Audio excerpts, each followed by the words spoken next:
Okay, Lamai, welcome to the revision session of AAT Level 3 Management Accounting and Finance. So, in this session, we are going to discuss an important area in your syllabus. Actually, this area is always tested at the examination. Therefore, it is very essential to understand this area properly. So, somewhat easy area, but you have to be very careful when you are applying your knowledge when you are testing for this area. So, what is that? So, in this session, we are going to discuss about sources of capital,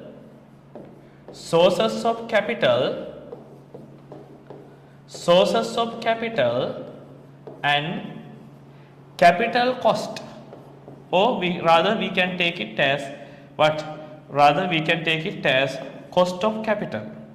Okay, sources of capital and cost of capital. So this is the syllabus area that we are going to cover in our revision session. Okay, prior to starting our session, Lamai, I would like to remind you this is a kind of revision session.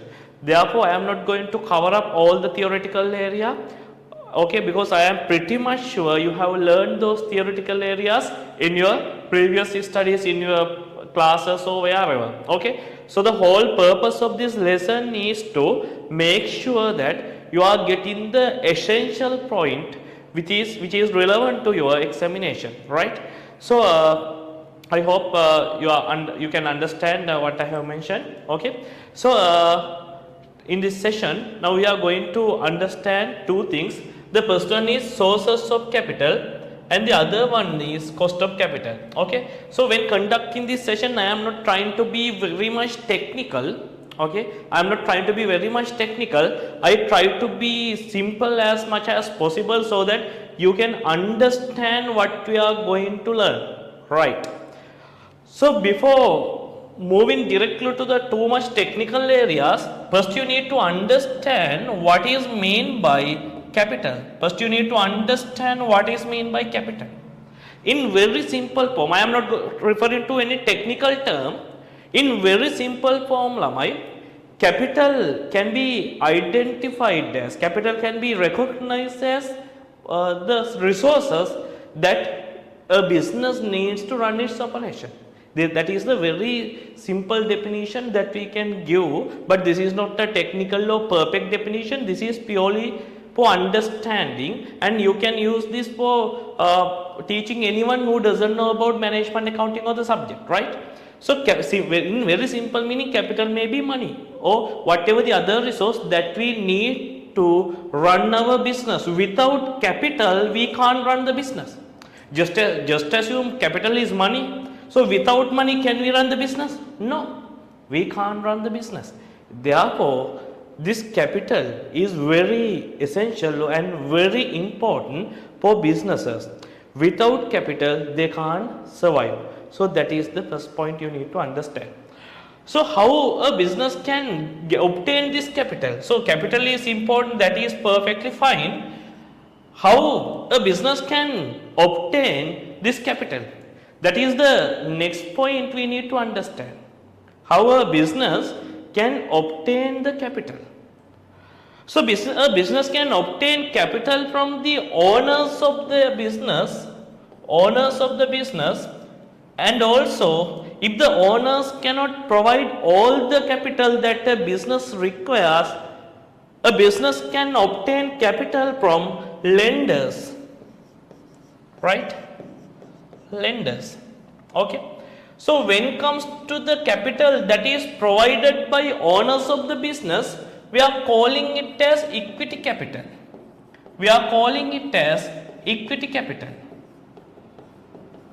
Right. So when it comes to the capital that we are obtaining or a business is obtaining from its lenders, we call it as debt capital.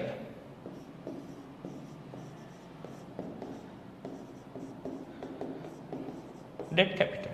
Okay, in very simple term or at a very high level, we can see our business can obtain capital either as equity capital if we take them from our owners, or we can take it as debt capital if we take it from lenders. That is the basic thing you need to understand. The next thing you need to understand is why these providers are providing capital to the business, why owners are providing capital to the business, why lenders are providing debt capital to the business. Why? Because they need a kind of return. They expect a benefit by providing capital to the business, right? So when it comes to the owners expect a kind of profit, right? Owners are investing in a business by way of an equity capital and they expect a kind of profit. So when it comes to the context of company accounts, we call the benefit that owners are deriving from a business as dividend, right? In the company context, whenever an investor is investing in company, we call him as a shareholder.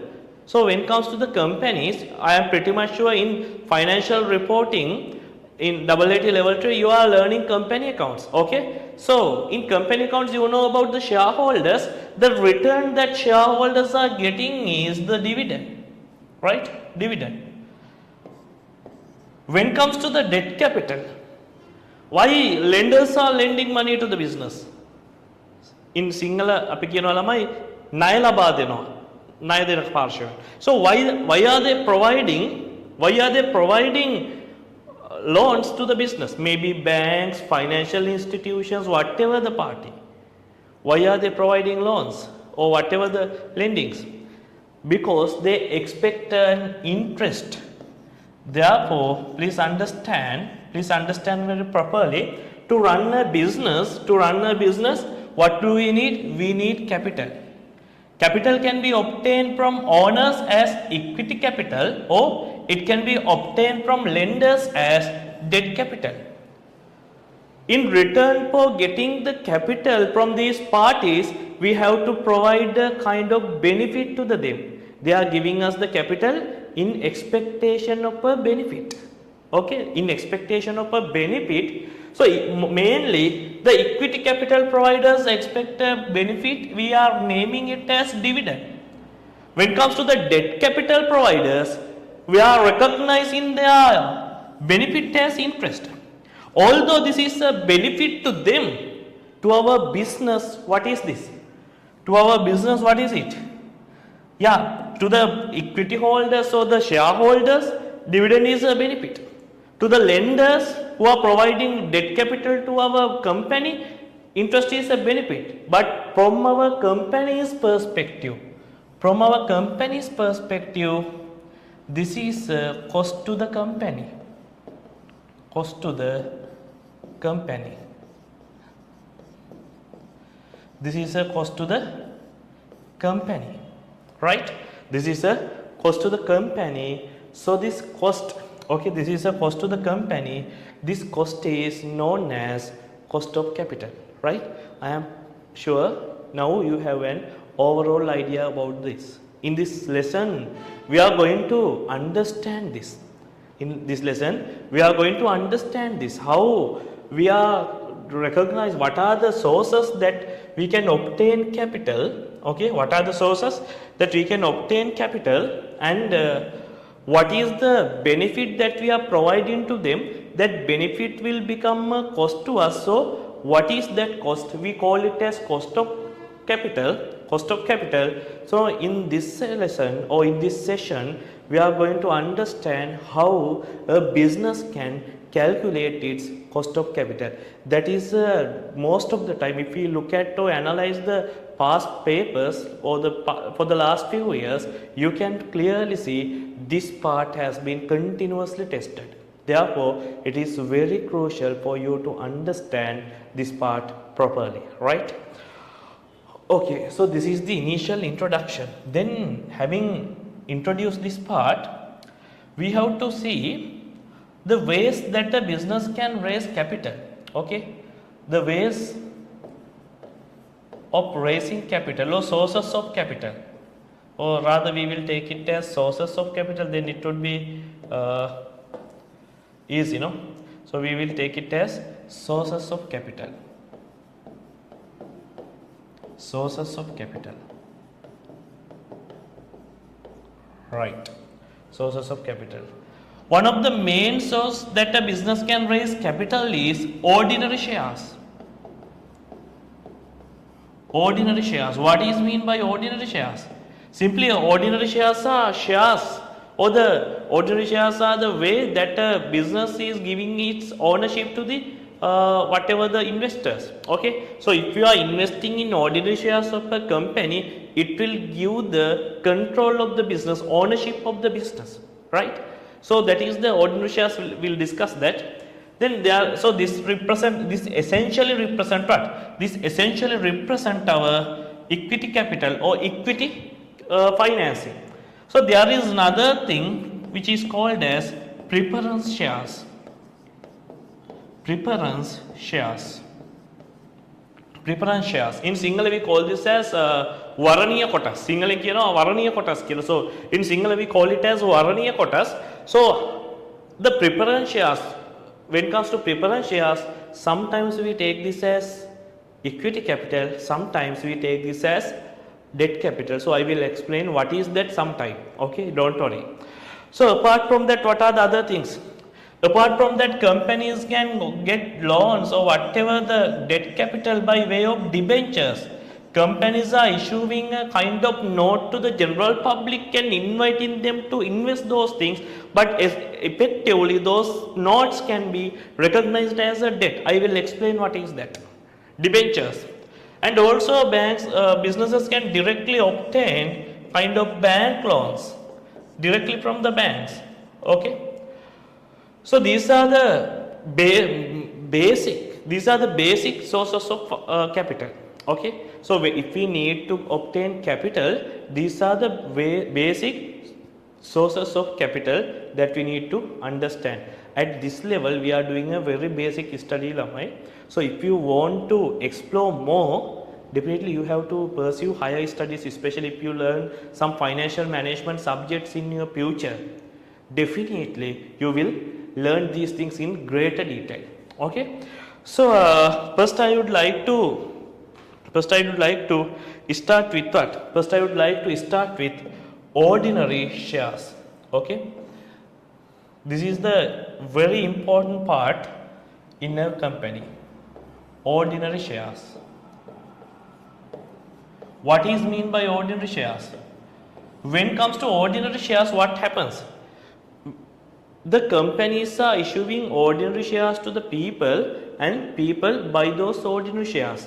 By purchasing those ordinary shares, people will become the shareholders of the company. I know you are very well aware of this concept because you have learned these things in your financial reporting in AAT level 3. Okay. So when it comes to the ordinary shares, the main feature is that this gives the ownership of the business to the holders. Okay. Gives the ownership of the business to the holders of these shares. Okay. The persons who are investing in these shares will get the ownership of the business. Apart from that, the most important thing, how they are going to exercise this ownership, they are getting the voting power. They are getting the voting power. Because when it comes to the limited liability companies, Lamai, most of the time there are many more shareholders. Therefore, when they are making a decision, sometimes they can't come to a common agreement. Therefore, in that kind of a situation, we have to get the vote from them. Okay. So these ordinary shareholders can vote for whatever the decisions.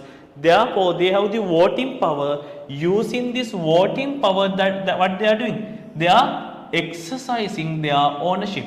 The most important thing is that those ordinary shareholders are appointing directors to the director board using this their voting powers. So when it comes to our scenario, the most critical thing, the most critical factor you need to understand is that when it comes to the ordinary shareholders, there is no fixed dividend. That means at the point of issuing ordinary shares, we are not guaranteeing that we are paying a fixed dividend every year.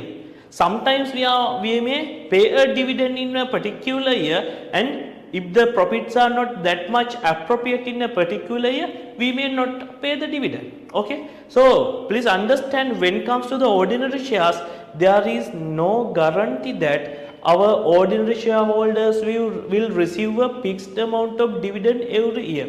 If the profit is more, there is a higher probability that shareholders will get a higher dividend. If the profit is less, there is a higher probability that our shareholders will get a lesser dividend. If there is no profit in a particular year, there is a high probability that our shareholders will get no dividend, right?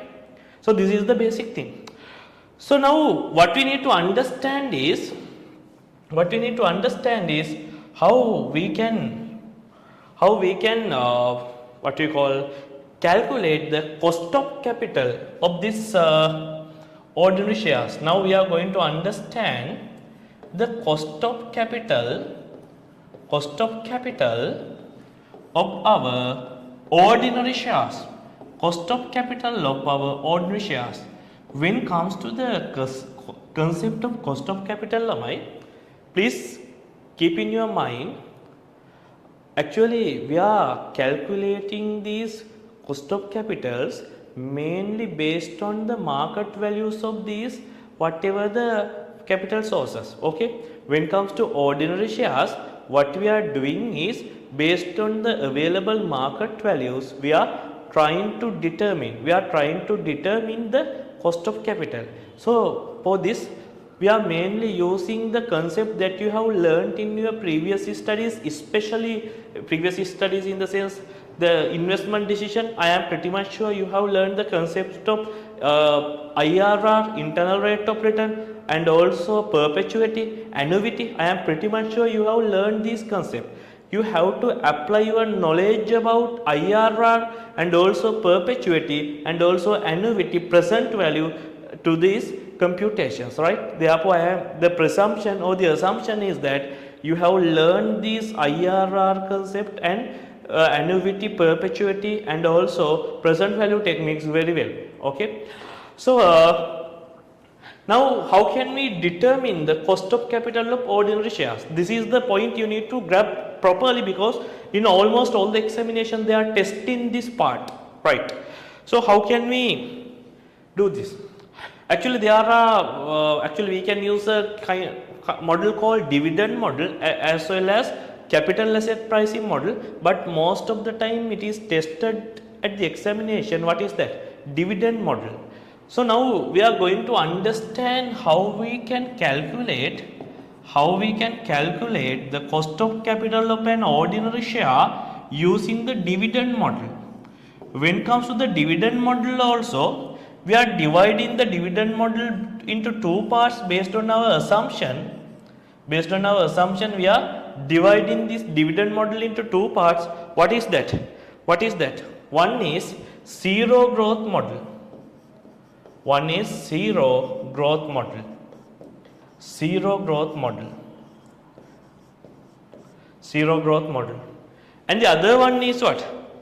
The other one is dividend growth model.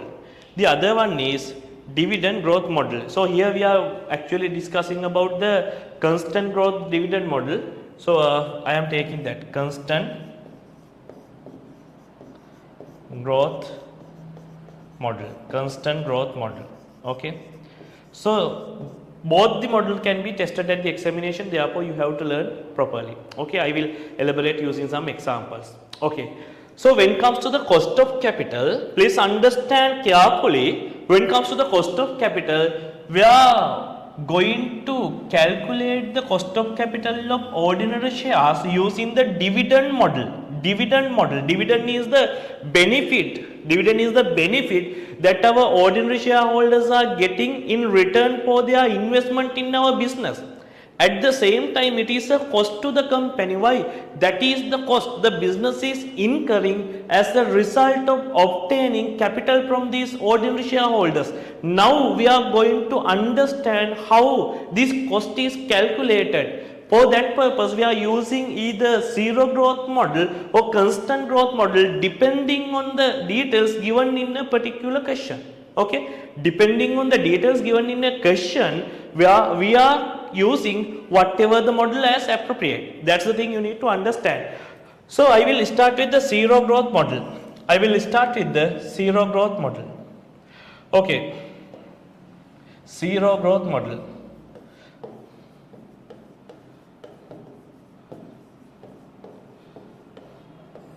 Zero growth model. Okay. So in this model, what we are doing? In this model, what we are expecting is that for each year we are paying a fixed dividend. Please keep in mind, as per the Companies Act and whatever the rules and regulations, there is no obligation on the company's side to pay fixed dividend every year. But here we are assuming that our company is paying a fixed dividend every year to the ordinary shareholders. Please understand properly. Our company is paying a fixed dividend to the ordinary shareholders every year, and also there is no growth in this dividend. That's why we call this as zero growth model. Normally we expect an increase or growth in our income, but the thing is, here we are assuming that our ordinary shareholders are getting a fixed amount every year. There is no growth in the dividend that they are getting from the company. That's why we call it as zero growth model, right? So how can we determine the cost of capital under the zero growth model? How can we determine the cost of capital under the zero growth model? It can be calculated in this way. KE, here KE means, actually we are using this symbol, or we are using this letter to denominate. We are using this letter to denominate the cost of equity. So here we are taking it as K. I think probably from, this is not from English or some kind of Latin or something like that. Don't think about that. For the time being, please understand, we are denoting the cost of capital in this way, KE. Right? Okay. So how can we calculate the cost of capital? This is the cost of capital. Cost of capital equals D0 divided by P0. Okay, so I will write down here KE means cost of equity,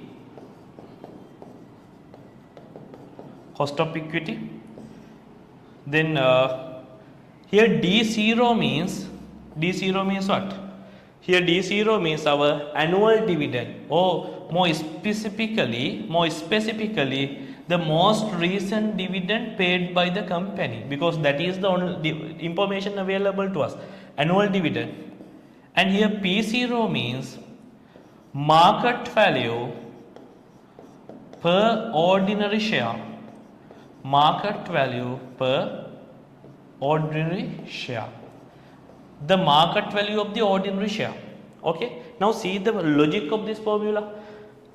This is the market value, this is the dividend. So market value is the kind of investment if we are purchasing this purchasing this ordinary share, and this is what? This is the return that the shareholder is getting. So what is the return he is expecting? So you can simply calculate using this formula, right? So let's try to understand this using a simple example.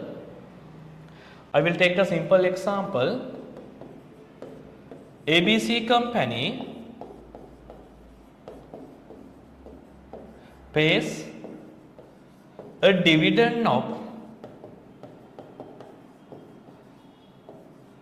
we'll say rupees 20 every year. That means there is no growth in this dividend. This year we are paying 20, next year we are paying 20, year after the next year we are paying 20. Likewise, we are paying 20. That's why we call this as zero growth model. Okay. So the current market price of ordinary share, current market price of an ordinary share,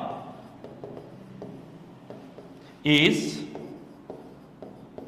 we'll take it as rupees 100. Now using this information we can calculate what?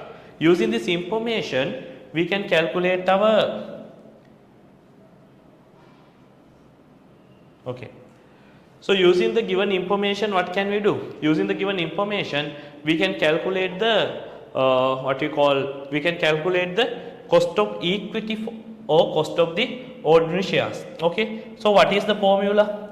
KE equals D0 divided by P0. So if you need to convert this into a percentage, you can multiply by 100%, right? If you want to take this as a percentage, you can multiply this by 100%. Okay, so let's substitute the details. Here the D0 is the annual dividend. So what is the annual dividend? It is 20 rupees. 20 rupees. Okay, divided by P0. P0 is 100 multiplied by 100 in order to convert this into a percentage. Accordingly, what will be my cost of capital or cost of equity? It is 20%. It is 20%. It is 20%. Actually, if you can remember about the perpetuity, we have used that concept here. Okay, if you can't understand this part, don't think about too much. Usually lamai, the market value of whatever the instrument, maybe ordinary shares or maybe whatever the instrument, market value of a kind of investment is calculated based on present value of all the future cash flows. For example, market value of an ordinary share can be calculated by getting all the future cash flows discounted at an appropriate discount factor. So simply it is the present value of all the possible future cash flows, right? Therefore we are assuming that this PO is the present value of all the future cash flows associated with what? Associated with our associated with our ordinary share. Okay, if you can remember the annuity formula, sorry, perpetuity. In perpetuity, how did we calculate the perpetuity? It is the cash flow or whatever the cash flow divided by the rate. Okay, so using this formula we have derived this part. Don't think too much about that for the time being. Please stick to this and understand the concept here. What is that? So if you purchase a share by paying 100 rupees or by investing 100 rupees, you will get a dividend or you will get a return of 20%. From company's perspective, if they raises capital of 100 rupees by issuing an ordinary share, they will have to pay a dividend of 20 rupees. Therefore, their cost of equity is 20%. Cost of equity is 20%. This is based on the perpetuity concept that you have learnt in your previous studies, but I am not going to elaborate this part here given the limited time. Okay, therefore this is how we are calculating the cost of equity under the zero growth model. Under the zero growth model, we are calculating the cost of equity using this method. Okay, please understand properly. So the next thing, having discussed this zero growth model, then we have to calculate the constant growth dividend model. Okay, constant growth dividend model. So the next point you need to understand is constant growth dividend model. Constant growth dividend model. This is more realistic compared to the zero growth model. You know, with the passage of time, every person expects an increase in their revenue or income. So when it comes to the shareholders, their income is the dividend that they are getting from investing in a company. Therefore, they expect a growth in their dividend every year. So this is a more realistic thing. So, but there are some unrealistic things in this part as well. So when it comes to the constant growth dividend model, what happens is we assume that our dividend, or we'll take this way, we assume that our annual dividend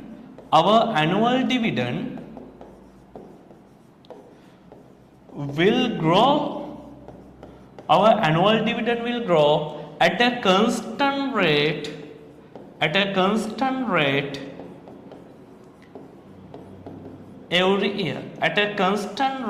every year. So this is the basic assumption. We assume that our annual dividend grow at a constant rate every year. For example, just assume year 2020, The company is paying a dividend of 100 rupees per share. And we assume a constant growth rate of 5%. Accordingly, in 2021, what will be the dividend rate? So 5% growth means what? 100 into 100, 5%. Okay? 100 into 100, 5%. So what will be the growth or the dividend? It would be 105 rupees in 2021. When it comes to 2022, the dividend would be how much? The dividend would be in 2021 it is 105 rupees, and there should be another 5% growth in between. Therefore, this should be multiplied by 105%. So what would be the value? 105 into 105%. So the value would be 110.25. Okay. So likewise, in this model, our basic assumption or our main assumption is that our annual dividend will grow every year, but at a constant rate or at a fixed rate. In this example, this fixed rate is 5%. Between 2020 and 2021, the dividend has increased by 5%. In 2022, dividend has increased by 5% compared to the previous year. So this is the behavior that we are assuming in our dividend when we are discussing about the constant growth dividend model. Okay, constant growth dividend model, right? So how can we determine or how can we calculate the cost of capital? How can we calculate the cost of capital or cost of equity in case of constant growth dividend model? In case of constant growth dividend model, so you can use this formula.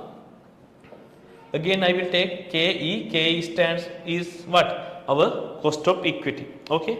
So you can take here D0 times 1 plus G divided by what? Divided by P0 plus G. Right. What is D0? D0 is the latest dividend that we have declared, or the dividend, okay, latest dividend. For example, now we are in 2024, D0 can be the dividend declared for year 2023. That is the latest dividend, right? So what is P0? Same as the current scenario. P0 is our current market price of ordinary shares. Current market price of ordinary shares. Current market price of ordinary shares for an ordinary share, right? And G stands for what? It is the growth rate. It is the growth rate. In my previous example, if you can remember what was the growth rate, that is 5%. I expect that dividend will be growing at a rate of 5%. So G stands for growth rate. Okay. So let's try to understand this using a simple example. Okay, I will take a simple example. We'll try to work out a simple example. Just say XYZ company has declared a dividend of we'll say rupees 20. Okay. The company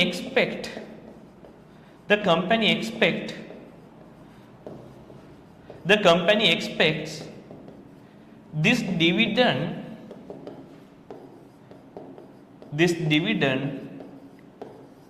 will grow at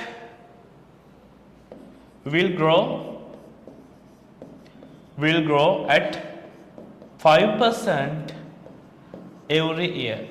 Okay. Now see, there is a constant growth, 5% every year. 5% every year.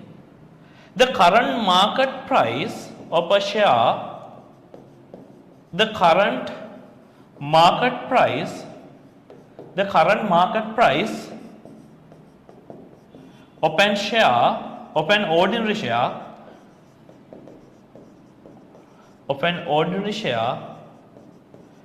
is we'll say rupees 200. I don't know what will be the final result. Let's use these figures. Okay. Now see, this company has recently declared a dividend of rupees 20 per share. A dividend of rupees 20 per share, and the company expects that this dividend will grow at a rate of 5% every year. That means in next year 5% will be added to this 20. Again 5% will be added. So there is a growth, but the growth rate is constant. That's why we call this as constant model. Okay, constant. It remains same. Okay, and on the other hand, the market price per share is rupees 200. Right. Now you can apply your knowledge on the formula to this scenario. So what is the formula? KE equals what? D0 within bracket 1 plus G divided by P0 plus G. Be very careful about the formula or the figures. Okay. So let's substitute the figures here. As per the given question, or as per my example, D0 means what? It is the latest dividend which we have paid, which is rupees 20. Then 1 plus G stands for what? It is the growth rate, in this case 5%. So I will take it as 0.05. You know, 5% is equal to 0.05. Divided by P0 means, as per the example, my current market price is 200. Current market price is 200. We have to add again G to this value. What is that? G is again 5%, which is 0.05. Right. Now what can we do? Now you can simplify and you can solve this formula. Please be careful when you are solving. So 20 into 1 plus 0. Okay. So I will simplify so that you can understand. 20 into 1 plus 0.05 means it is 1.05 divided by 200. To this value we have to add 0.05. To this value we have to add 0.05. Okay. Now you can simplify this again. 20 into 1.05 divided by 200. So the value is 0.105. To this value I should add 0.05. Okay. Now you can solve this. The answer would be 0.155. So if you take this as a percentage, you can take the percentage by multiplying by 100. So this would be 15.5.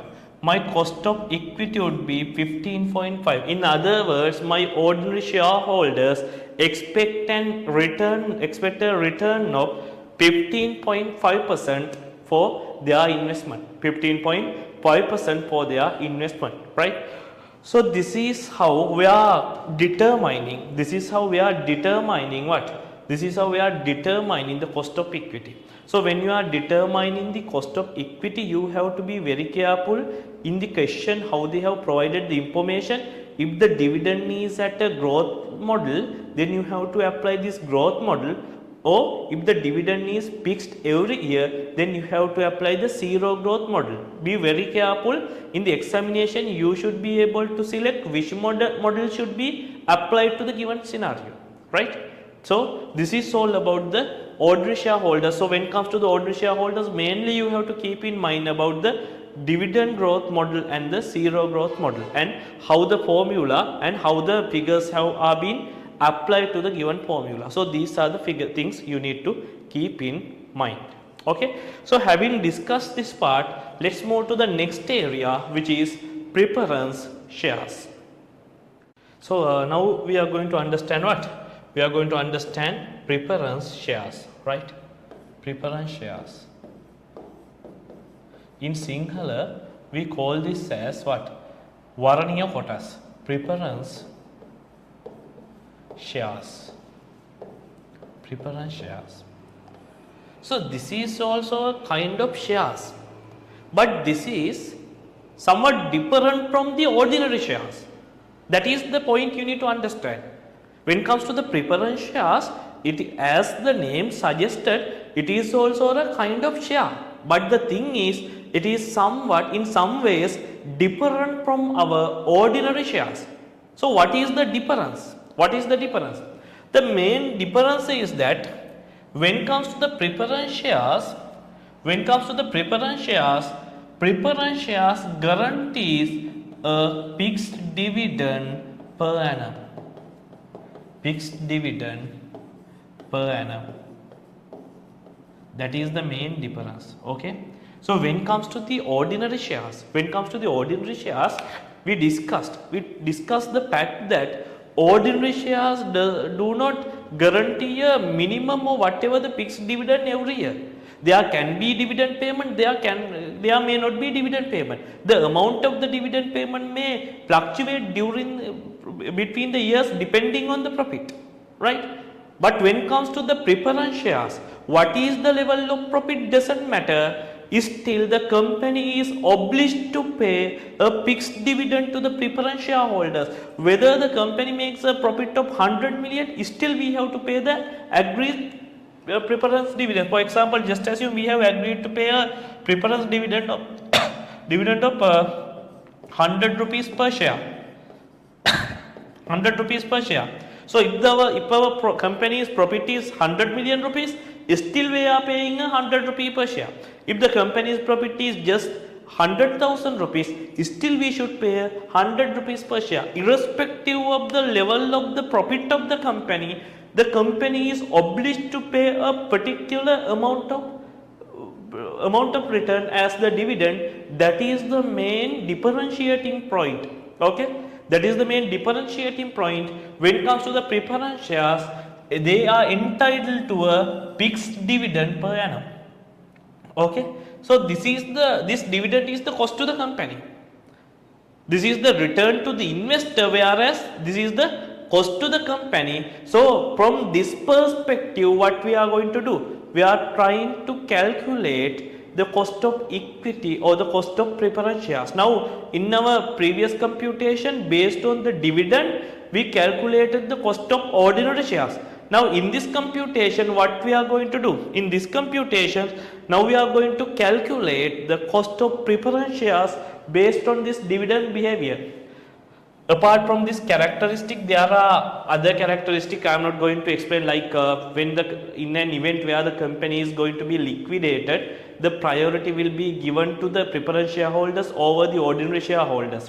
Okay, so that means when we are distributing the remaining asset, first priority will be given to the preference shareholders over the ordinary shareholders. Likewise, there are some kind of other differences as well, but for our discussion, this is the main difference: fixed dividend per annum, right? So when it comes to the nature of this preference shares, these preference shares can be divided into two parts. These preference shares can be divided into two parts. The first one is irredeemable. The first one is irredeemable preference shares.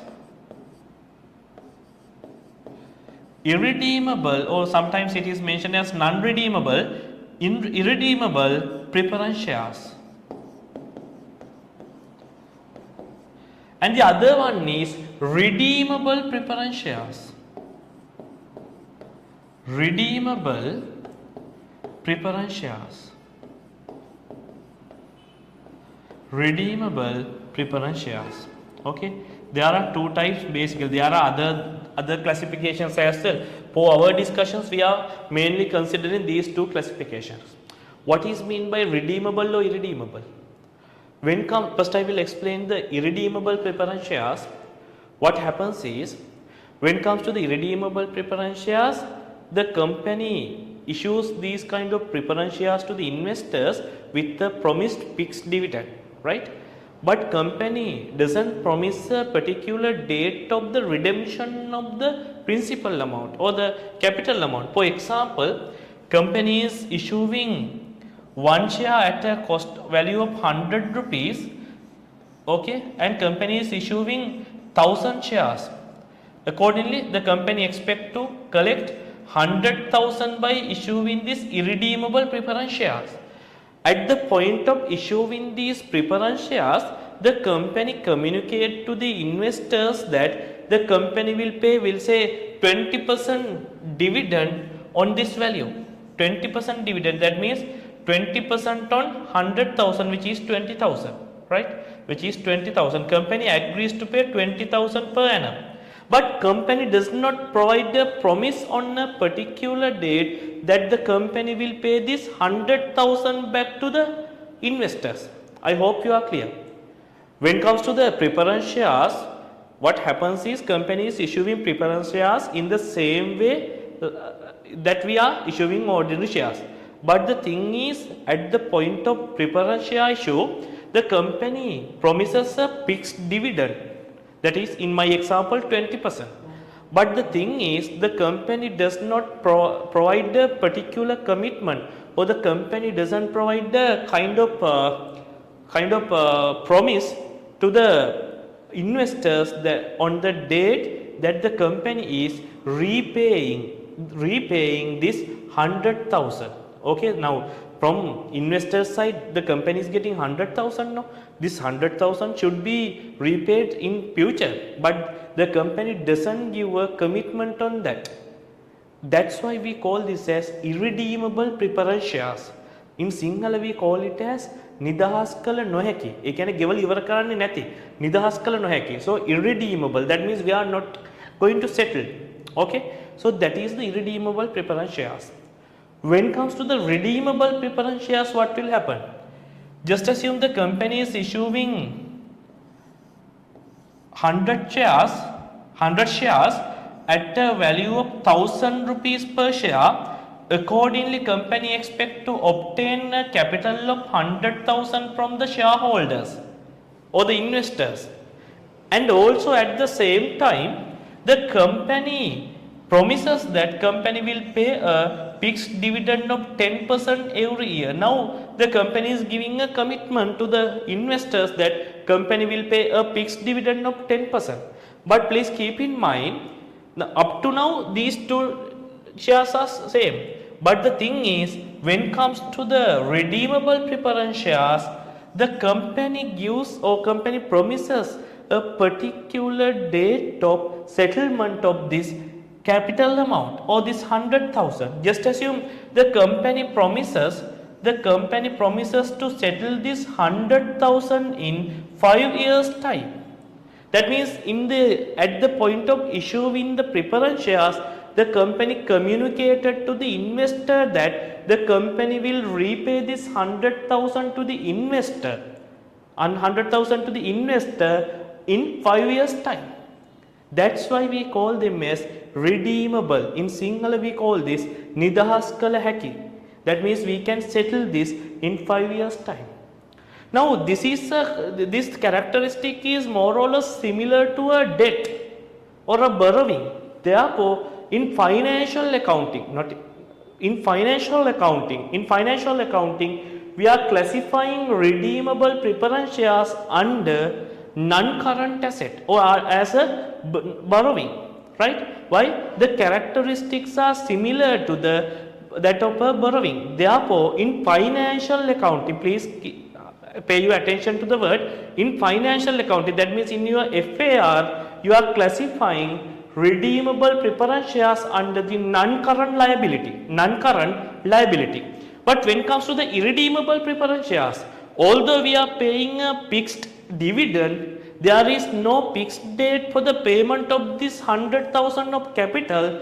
Therefore, in our financial accounting, in FAR, we are classifying this irredeemable preference shares under what? Under equity. Okay, so when it comes to the preference shares, if it is irredeemable, then it is classified under the equity, and if it is redeemable, It is classified under the non-current liability on your statement of financial position. That is a different thing, but what do we need to understand is the behavior. Okay, we have to understand the behavior of these two, right? So having said that, I will elaborate how we can determine the cost of capital. Since there are two variations in the preference shares, we have to calculate the cost of capital or the cost of capital considering that variation. So first I will start with irredeemable preference shares. Irredeemable preference shares. Right. Irredeemable preference shares. How can I calculate the cost of capital in case of irredeemable preference shares? Okay. So I will give you the formula. I will give you the formula for that part. I will give you the formula. It is very easy. It is very easy. When it comes to the irredeemable preference shares, I am taking it as KP. Cost of preference share is KP. Okay. KP equals what? KP equals D0 divided by P0.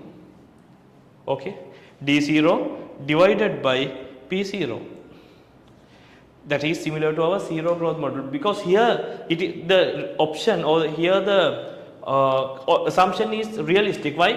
There is no growth in the dividend, because when it comes to the preference shares, we are paying a fixed dividend every year. Therefore, this is my what? D0 means, if I take it here, D0 is the annual dividend.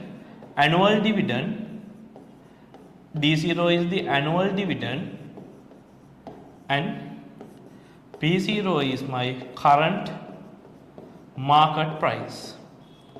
My current market price.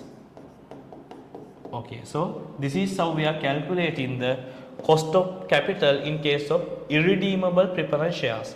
So I will work out an example for you. Just assume company Y has issued a preference share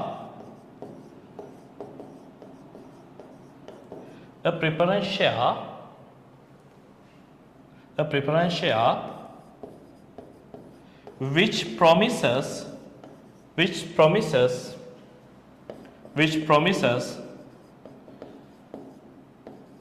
an annual dividend of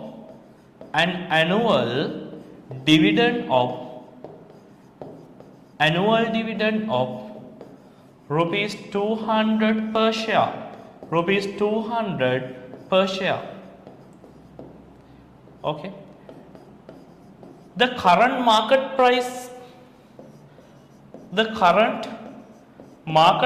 of this share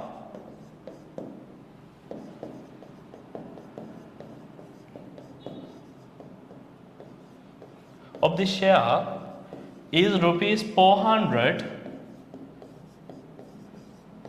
and there is no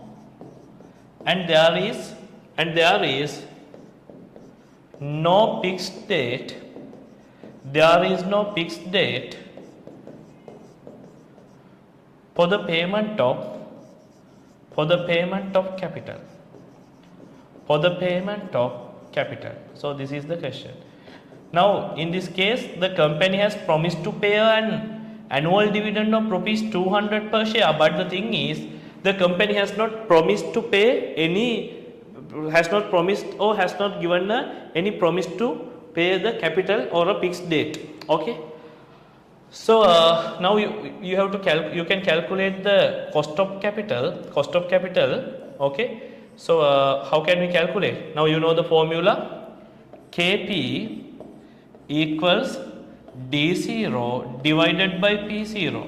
If you need to convert this into a percentage, then you can multiply by 100. Now in case my annual dividend is always 200 per year, rupees 200 per year, whereas my current market price is rupees 400. To convert this into a percentage, I am multiplying by 100%. Accordingly, my Cost of capital in case of preference share would be 50%. That means if you invest 100 rupees in these preference shares, you are getting a return of 50. That is the meaning. If you invest 100 rupees in these preference shares, you are getting a return of 50. That's why that return the investor is getting will become a cost of the company. That's why we call this as cost of preference shares. Okay, cost of preference shares. Okay, so hope you are clear about how we can calculate the cost of preference shares. If you are clear about this, then we can move to the next part, redeemable preference shares.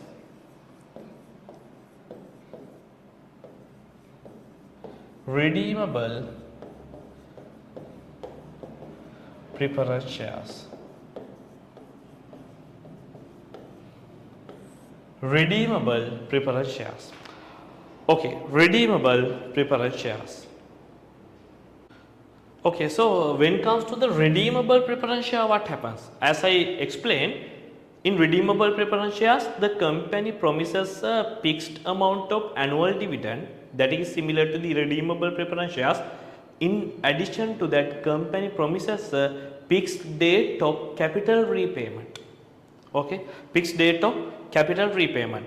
So therefore, in this kind of a situation, the computation is not straightforward as irredeemable preference shares. If you take the irredeemable preference shares, there we don't know the expected future date of settlement or the repayment. Therefore, what we are assuming? We are assuming we are getting the dividend forever.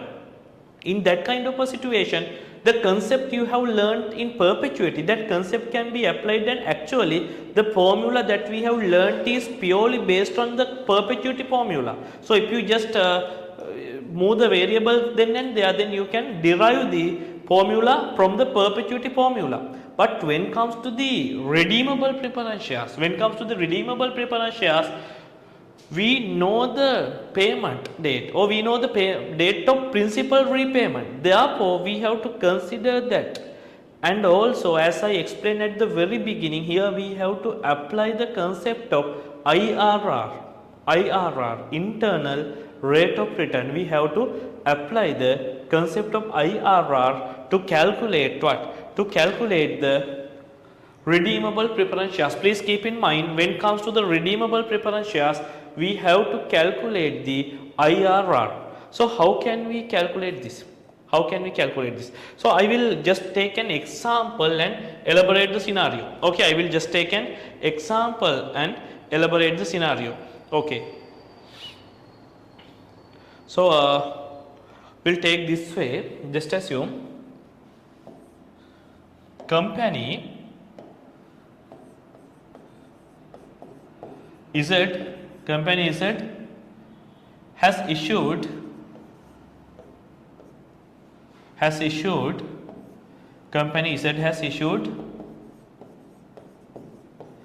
preference shares. Company Z has issued preference shares. Sorry. Company Z has issued preference shares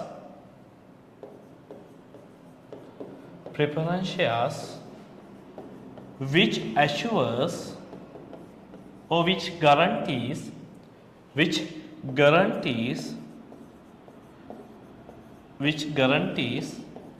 an annual dividend of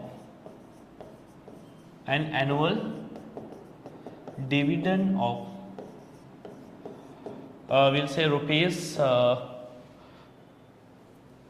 20 per share. Okay. The company has also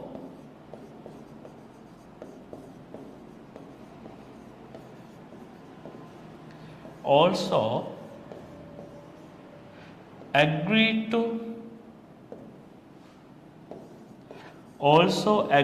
to repay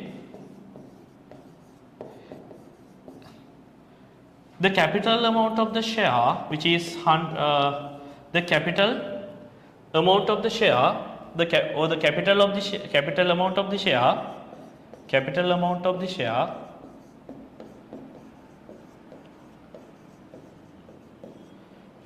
capital amount of the share which is rupees 100 in 5 years time, in 5 years time, right. The current market price per share is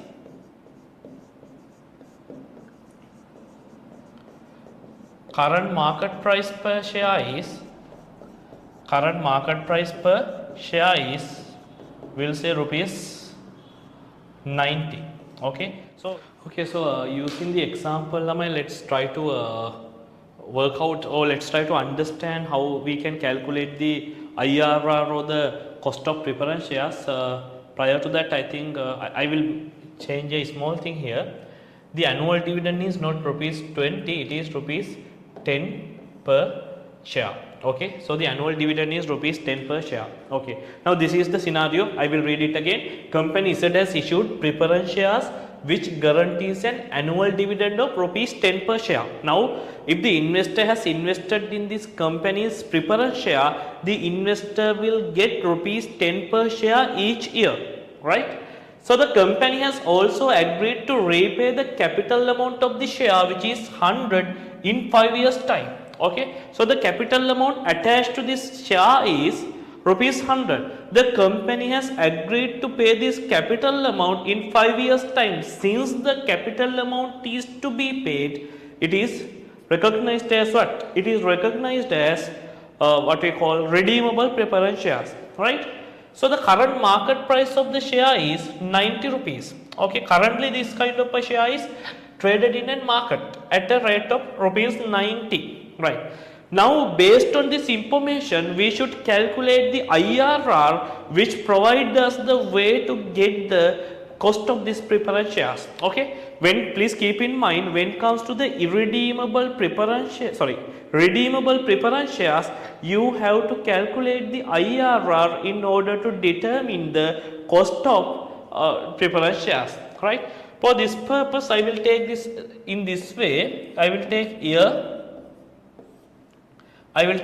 0, which is the point where we are making the investment. Now, when it comes to the IRR computation related to these kind of preference shares, you can take either an investor's perspective or from the view of company, whatever the perspective. Now, I am going to work out this example from the investor's perspective. So, how we are looking at this from the eyes of an investor. Okay. So, year 0 is the point where we are making the investment, and then after the investment we are getting an annual dividend from year 1 to 5. So, I am going to take this as a form of what we call annuity, and in addition to this dividend, at the end of year 5, I am getting the capital attached to this preference share, which is 100 rupees. So this is the timeline. Okay. Then what is the cash flow? Currently this share is traded in the market at 90 rupees. So if an investor is investing in this share at present today, there is a cash outflow for this investor which is 90 rupees. That's why I take this as a negative from investor's perspective. From investor's perspective, if an investor invests in a preference shares today, there is a cash outflow for him. Okay, that is the first thing you need to understand. After that, what happened? Every year he is getting a dividend of rupees 10. Every year he is getting a dividend of rupees 10. I am taking the annual dividend to here. The reason is I am reflecting from year 1 to year 5 what is the annual dividend. I am going to apply the concept of annuity. I am pretty much sure you have learned annuity in your studies related to the capital investment decisions. Okay. So in the annuity, what will happen? In the annuity, we are receiving or paying a fixed amount of money for a fixed period. Now, in this case, under the preference shares, we are getting, from the investor's perspective, investor is getting an annual dividend of 10 rupees per each year for a period of 5 years. A fixed amount for a fixed period of time. Therefore, we can recognize this as what? An annuity. So the concept of annuity can be applied, and the way that we are using to convert an annuity into present value, we can use here. Okay, the annuity factor. In addition to this, the investor is getting 100 rupees. The investor is getting 100 rupees at the end of the year 5, which is the principal, which is the capital payment. Okay, so this is the cash flow. When it comes to the redeemable preference shares, we are arranging the cash flow in this way. Now, you know, when it comes to the IRR computation, we need two discount factors. One discount factor should give us a positive NPV, whereas the other discount factor should give us a negative NPV. Then we are combining the result to do what? We are combining the result to get an IRR using the interpolation method. So I am not sure what is the rate that I should take, but first I will start with the discount factor of 10%. This is a guess. Okay, you know, when it comes to IRR, you have to guess which rate you should take first. I will take 10%. Okay, so discount factor 10%. In year 0, you know, discount factor is 1. When it comes to year 1 to 5, there is an annuity of 10. That means each year we are paying 10 rupees as dividend. Therefore, you can apply the annuity factor to convert this annuity or to get the present value of this annuity. How can you take the annuity factor? You can use those tables. Okay, those tables. So I have taken it here. See the annuity table. In the examination you will get this annuity table. So using this annuity table, what can you do? You can decide the annuity factor. Now in this case, the selected percentage is 10%. Okay, the number of period, you can see this way, in the vertical way, it is 5 years. Now what is the matching rate? Okay, at 10%, 5 years, 5 at 10%, that is 3.791. So this is the annuity factor. So you can multiply the annuity by the annuity factor to take the present value of the annuity. Here it is 3.791. Accordingly, what I am doing? I am taking the discount factor as 3.791. Okay. In addition to this annuity, I have to convert the 100 rupee that I am receiving at the end of year 5 to the present value. For that, you have to apply the discount factor at 10% for the year 5. So what is the discount factor? From the present value table, you can take the discount factor. In the same table, in the beginning, I am having the present value. In the examination, you will get this. Okay, present value table. See, the rate is 10%, and the number of period is 5. So what is the rate? What is the discount factor? It is 0.621. Okay, so I will take it here, 0.621. Now by multiplying these, you can take the present value. Okay, year 0, present value is minus 90. When it comes to year 1 to 5, annually we are getting a dividend of 10. It should be multiplied by the annuity factor, which is 3.791. Accordingly, it is 37.91. When it comes to year 5, I am getting the capital repayment 100 into 0.621. Accordingly, it is 62.1. 62.1. Right? Now, what can you do? Okay. Now we can take the sum. We can take the net present value. See, minus 90 plus 37.91 plus 62.1. So the value is what? The value is 10.01. 10.01. So we are getting a positive NPV. 10.01. We are getting a positive NPV. So at 10%, what happened? At 10%, we are getting a positive NPV. See, if you apply the discount factor 10% to this cash flow, we are getting a positive NPV of 10.01. Now what can we do? Now we can take which rate, higher rate or a lower rate. If you need to get a negative value, which rate should be applied? Definitely you have to apply a higher rate. You have to apply a higher rate. So we have to decide on a higher rate. We have to decide on a higher rate. Okay, so we have to decide on a higher rate. So if we decide on a higher rate, then we can get what? Then we can get a negative NPV. So I will try with 15%. Not sure I will get a negative value, but we'll try with 15%. Discount factor at 15%. Okay. So year 0, the discount factor is 1. There is no difference. When it comes to year 1 to 5 at 15%, what would be the annuity factor? Now I have to take the annuity factor. What would be the annuity factor? For that you have to go to the annuity table. You have to go to the annuity table. Here annuity table, and you have to move to the 15% here below. 15% at year 5. What is the annuity factor? It is 3.352. It is 3.352.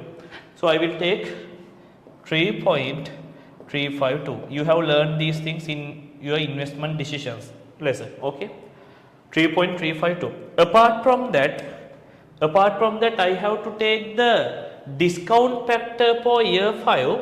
I have to take the discount factor for year 5. What is the discount factor? At 15%.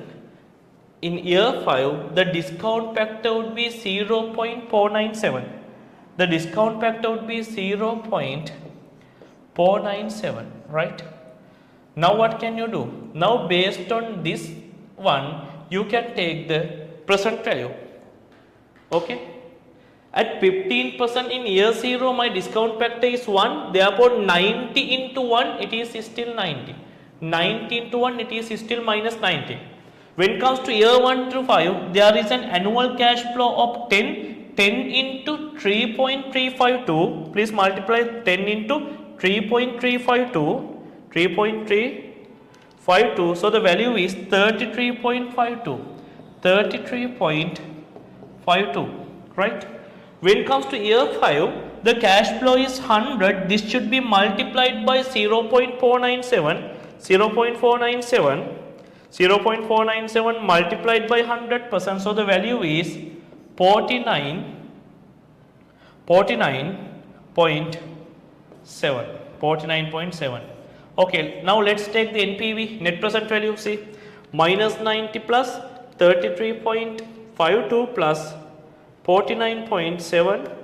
So we ended up with a negative NPV of 0.78. We ended up with a negative NPV of 0.78. Sorry, 6.78. 6.78. This is what we wanted. We wanted a rate. With a positive NPV. Here I will take this as A. A is the lower rate. Lower rate is 10%. At this lower rate, we got a positive NPV of 10.01. Okay. Then I will take B, which is the higher rate, which is 15%. If we discount these cash flows at 15%, we ended up with a negative NPV of 6.78. 6.78. Right.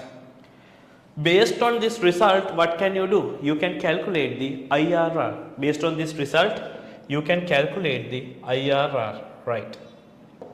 Okay. So how can we calculate the IRR? What is the formula? How can you calculate the IRR? Oh, what is the formula? You know it is A plus. A means what? A means the lower rate, lower discount factor. Okay. A plus NPV from the discount factor A. NPV from the discount factor A. Sorry. NPV from the discount factor A. NPV from the discount factor A divided by what? Divided by NPV from the discount factor A minus NPV from the discount factor B. Here discount factor B means what? Discount factor B means our higher discount factor. In my case 15%. Okay. It is multiplied by B minus A. Right. So this is the formula you can apply. Okay. This is the formula that you can apply to calculate IRR. There are limitations associated with this formula, but for your level don't think of that. Okay, so what is A? In this case A is 10%. Always A is the lower rate, 10%. Plus, or rather I will take this way, 10% I will take for my easiness of computation, I will take it as 0.1 plus NPV resulting from A discount factor. What is that? 10.01. At 10% in discount factor, I got an NPV of 10.01 divided by NPVA. Again, it is 10.01. It is the NPV that I got from the discount factor 10%. Sorry, minus NPV from the B discount factor. B discount factor is the 15%. At 15%, I got minus 6.78. Be careful, you have to apply you have to put the mark as well. You have to put the mark as well. See, 10.01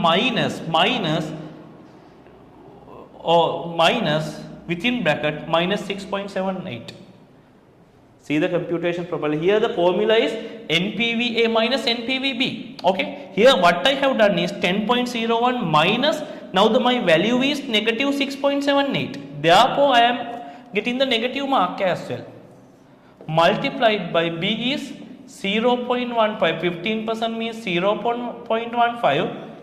A means 0.10. Okay. Now you can simplify the formula. 0.10 plus, we will try to work out this, 10.01 divided by, please be careful, minus become plus. Okay, here minus into minus become plus. 10.01 divided by 10.01, so minus will become plus. So 10.01 plus 6.78. So the value would be something around, okay, so this should be multiplied by 0.15 minus 0.1. So the value is something around 0.0, I will round up to 3 decimal places, 0.03. Accordingly, my IRR would be how much? 0.13. In percentage term, it is 13%. My IRR would be 13%. Okay, so you have to do the computation. I am pretty much sure you have learnt IRR. In this stage, I am not going to teach you the IRR. You have to apply your knowledge on IRR.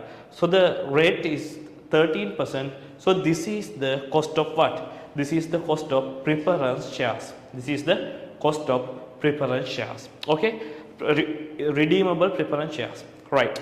So if I conclude, or if I summarize what we have learned is, when it comes to the preference shares, there are two kinds of preference shares. One is irredeemable preference shares, where you can easily calculate the cost of the preference share. But when it comes to the redeemable preference shares, be very careful.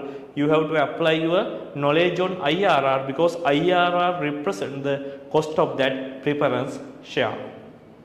Okay. So with that, we are winding up this preference share part, and then we can move on to what?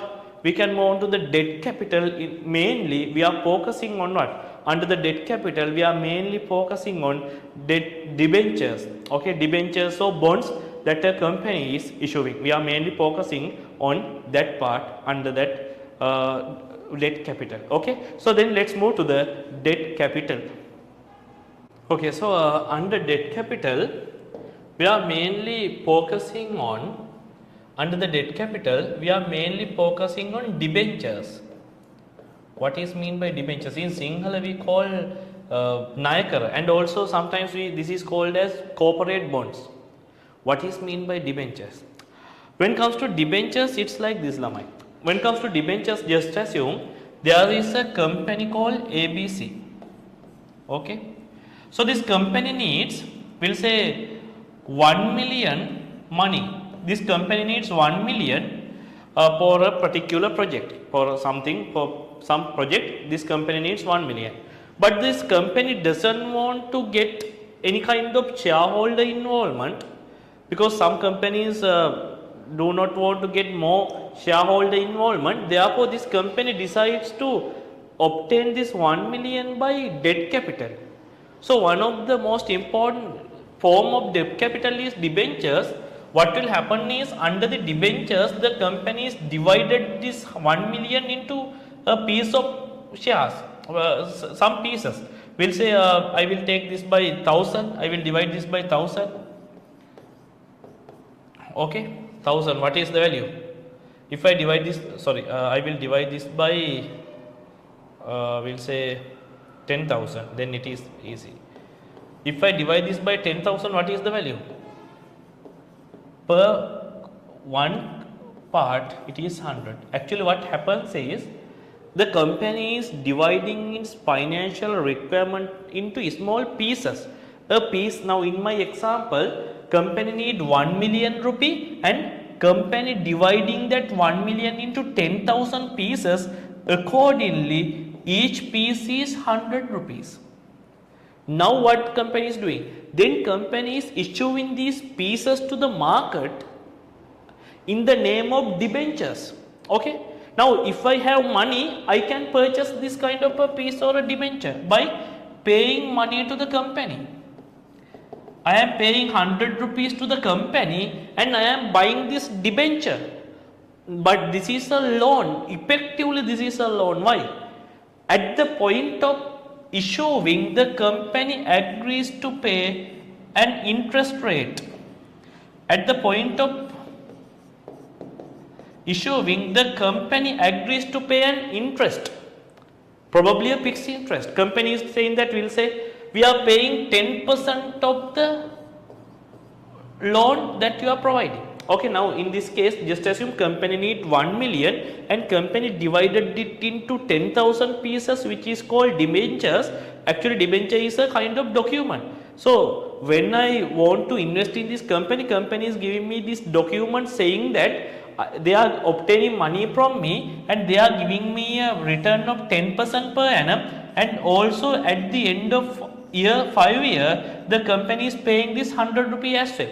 Okay, so this is different from a typical loan, because in a loan only we are getting the debt from one party.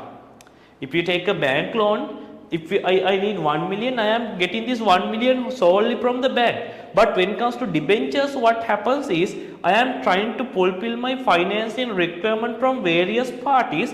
Therefore, I am splitting my finance requirement into, we'll say, for in my example, 10,000 parts, and each piece is known as a debenture and it is issued to the market. At the point of issuance, I am specifying that I will pay an interest of 10% and also I will settle the total value, which is 100 rupees of debenture, which is 100 rupees at the end of year 5. When it comes to a bank loan, we are settling the loan in installment. But when it comes to debentures, please keep in mind, when it comes to debentures, we are not going for any installment plan. Instead of that, what we are doing? Instead of, we are at once we are paying this 100 rupees. Now, if you can remember, in the recent economic crisis, Sri Lanka was declared as a bankrupt nation simply because of the reason that we can't pay the debt. Apart from those debt, there is some kind of sovereign bonds. That means we have, as a country, we have issued those kind of debentures to international parties and we have obtained loans. On the date of maturity, we call the date of maturity. The agreed date of payment is known as the maturity. On the date of maturity, we were not able to make that payment. That's why we became a bankrupt nation, right? Therefore, please understand that that is applied to the company as well. Now, if my company is company A is issuing to we'll say Mr. Silva, a debenture of 100 rupees. Debenture of 100 rupees. What happens is Mr. Silva is paying 100 rupees to the company, and company is giving a kind of note to the Mr. Silva, a document. This document is the debenture, and this document contains the terms and conditions. The Mr. Silva will receive a 10% interest. Mr. Silva will receive this principal. This is called as principal. What is the amount that Mr. Silva is giving to the company is known as principal. So this principal will be paid in 5 years time. So these conditions will be written in this note, and this note is known as a debenture. This is a helpful way for companies to raise debt capital. Debt capital, we know at the initial point I explained you there are two kinds of capital. One is equity capital and the other one is debt capital. Debt capital is one of good way for company to raise their capital requirement, right? Therefore, now we have to understand how we are going to calculate the cost of debt capital or the cost of these debentures. Before that, please understand what is a debenture. Please understand what is a debenture in very simple meaning. In very simple meaning, debenture is a kind of document or kind of note that we are issuing to the people for getting a loan from them. The difference is that in this kind of a scenario, we are not paying this principal amount or the loan obtained in installment. Instead of that, we are making a payment on an agreed date. On an agreed date, we are agreeing on a particular date to the settlement of this principal amount, and we are settling that principal amount on that date itself. On the other hand, what will happen is we are agreeing a particular interest rate, and we will pay that interest annually or whatever the frequency is specified in the debenture, right? So this is the basic point you need to understand. When it comes to the debentures, lamai, debentures are also classified into two parts. Debentures are also classified into two parts. One is irredeemable debentures. Irredeemable debentures, and the other one is redeemable debentures. The concept is similar to the preference shares. Redeemable debentures. When it comes to the irredeemable debentures, we are not specifying a particular date of repayment of our principal. Okay, we are not specifying no specified date for principal repayment. No specified date for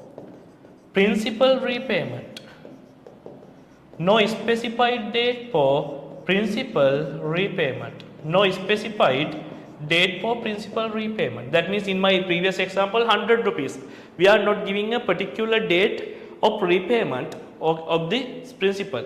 But when it comes to the redeemable debentures, we are agreeing or we are specifying a specified date for principal repayment. Specified date for principal repayment. We are giving a particular date on which date we are going to settle the debenture. Okay, so that is the difference when it comes to the irredeemable and redeemable debentures. Irredeemable and redeemable debentures. When it comes to the irredeemable debentures, in the agreement between the company and the debenture holder, there is no specified date for the repayment of the principal or the loan amount. Okay, but when it comes to the redeemable debentures, in the agreement between the company and the debenture holder, there is an explicit term on the date of repayment. So this is the difference between redeemable and irredeemable debenture. So based on that, the way of calculating the cost of capital is different for these debentures. Okay, so we'll work out it. It is actually similar to the preference shares. Prior to that, prior to the computation, I want to drag your attention. I want to take your attention to a particular area, which is the tax impact. I am pretty much sure you are learning taxation at AAT level 3. AAT level 3 you are learning taxation. So far we discussed about ordinary shares and preference shares.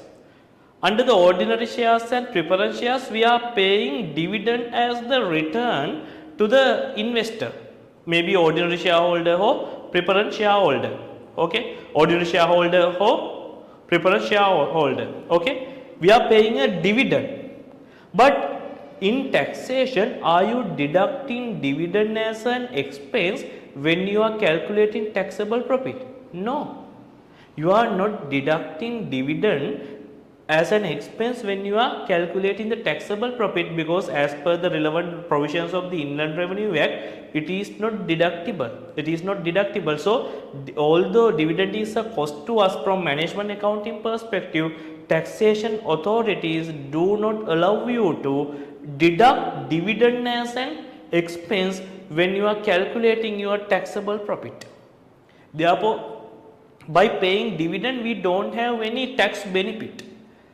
But when it comes to the loan interest or debenture interest, when it comes to debt, we are paying interest to the person who lend money. Then what happen? In computation of taxable profit, what will happen? In computation of taxable profit, what can we do? We can deduct this as an expense. Just as I am getting a bank loan of 100,000. Bank says, tell to me, you must pay 10% interest annually. Accordingly, annually I have to pay an interest of 10% to my bank. When I am calculating my income tax computation, just assume I am having a profit without considering, this interest at, we'll say I am having a profit of 120,000.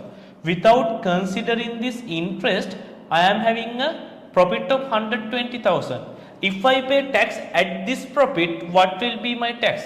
Currently, companies are paying taxes at 30%. So, accordingly, what will be my tax? 120 into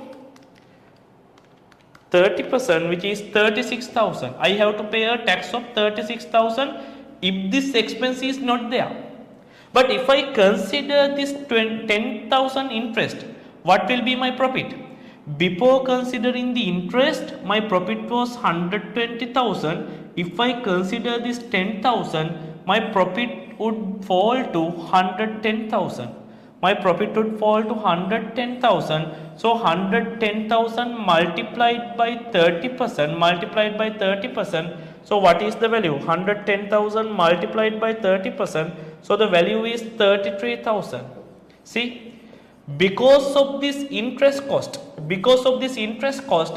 I have a tax saving of 3,000.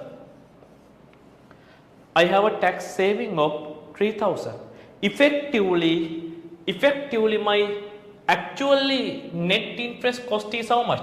Although I have a cost of 10,000, because of this I have a tax saving of 3,000. So my net interest cost should be 7,000. This is not, please keep in mind, this is not a financial accounting computation. This is a kind of management accounting computation. Don't get confused, okay? See, although I have incurred an interest cost of 10,000, I have a tax saving of 3,000 because of that. Therefore, in effect, in reality, I have a net interest cost of 7,000. This, I am again emphasizing, this is from management accounting perspective, not from financial accounting. Okay. So, therefore, when it comes to the cost of debt, we have to consider this tax saving. So, when we are developing formulas for the cost of debt, we are considering this tax savings as well, right? So, accordingly, I will start with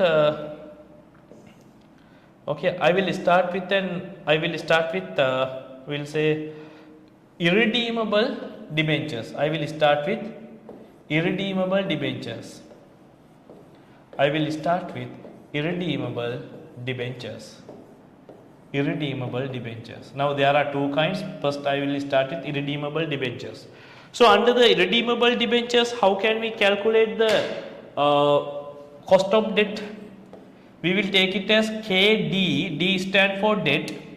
It is taken as I0 1 minus T divided by 1 minus T divided by P0. Okay, so what is this? I0 stands for annual interest cost. Annual interest cost. Okay. T stands for our tax rate. In my previous example, it is 30%. P stands for market price. Now, when it comes to these debentures, the beauty of this is that, now just assume I am purchasing a debenture of a company, but after some time I feel that there is no point of keeping this for me, so I can sell it to another party. That is the beauty of debenture, not like loans. Okay, so we can sell, we can trade those debentures. So at what price we can trade the debenture? That is the market price. See, here we are adjusting the, but here we are adjusting the tax impact or the tax saving. Okay, so this is how we are calculating the cost of an irredeemable debenture. I will take a simple example. I will take a simple example for your understanding. Just assume company U,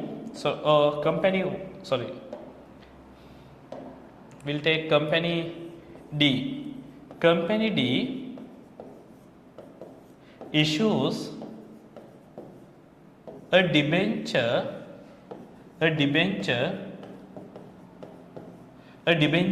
of which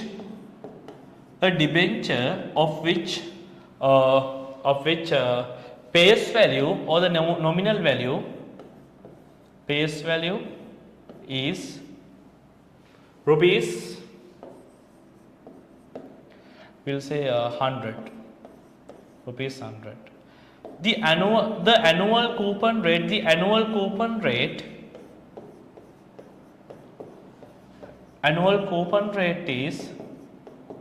10%. Annual coupon rate is 10%. Okay, annual coupon rate is 10%, and currently, or the current market price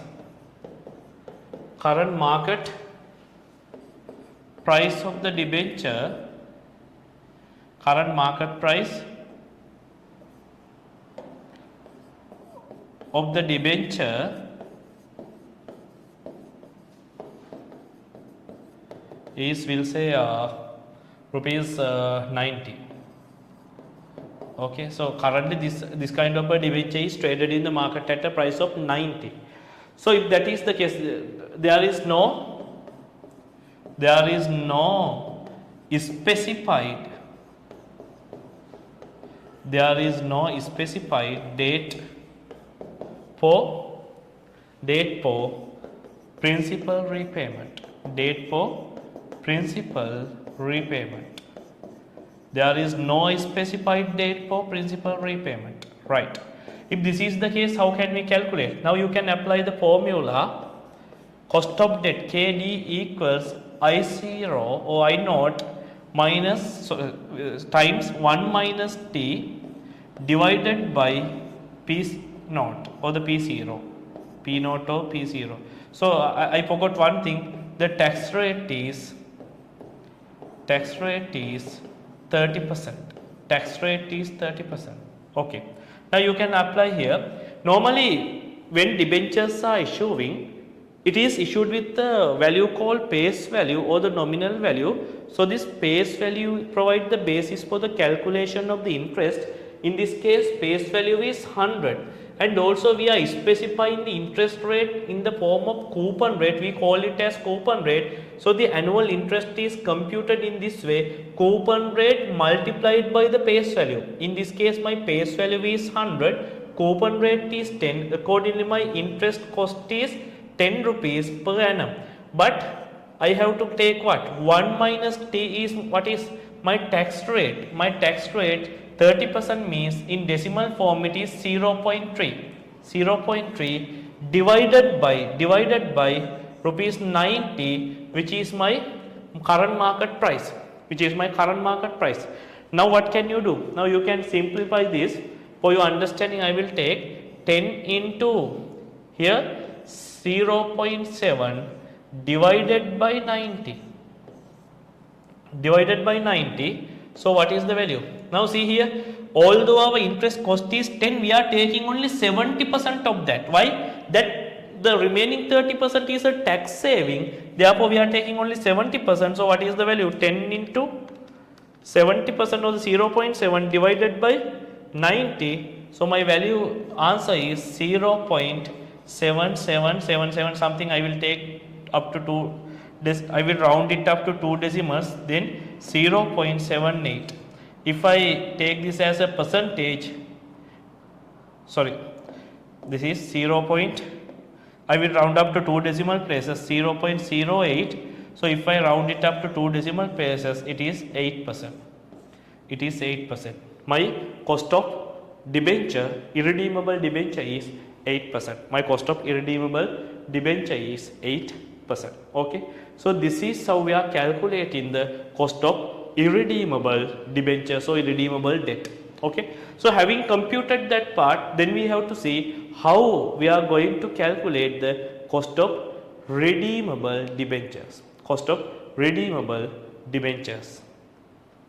Okay, so cost of redeemable debentures. Now we are going to understand cost of redeemable debentures. So when it comes to the redeemable debentures, the main differentiating factor from irredeemable debenture is that redeemable debentures have a specified date of settlement or specified date of principal repayment. So that is the differentiating factor. So when it comes to the redeemable debentures, the computation of the cost is same as the redeemable preference shares, because it can consider the concept of annuity, and based on that we can calculate the cost of redeemable debentures. Therefore, we can apply our knowledge on IRR. That means simply the cost of the redeemable debenture is the IRR of the cash flows associated with that redeemable debenture. Okay. So for your understanding, I will take this way. I will take an example. Okay. For your understanding, I will take an example and show you. Just assume company X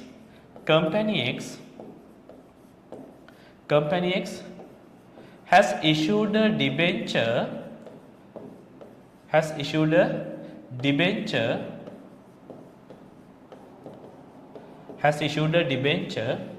of which face value is rupees 1000 and coupon interest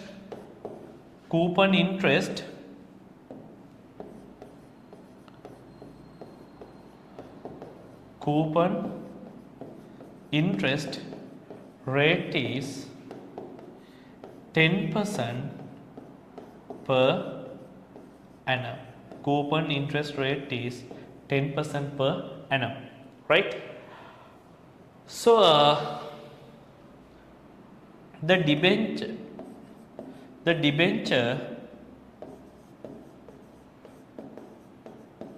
will be redeemed means settled, redeemed in 5 years time.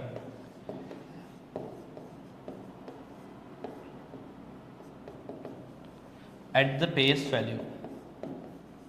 Face value means 100 rupees at the face value. That means at the point of redemption we are getting 100 rupees at the face value. Okay. So the current market price is we'll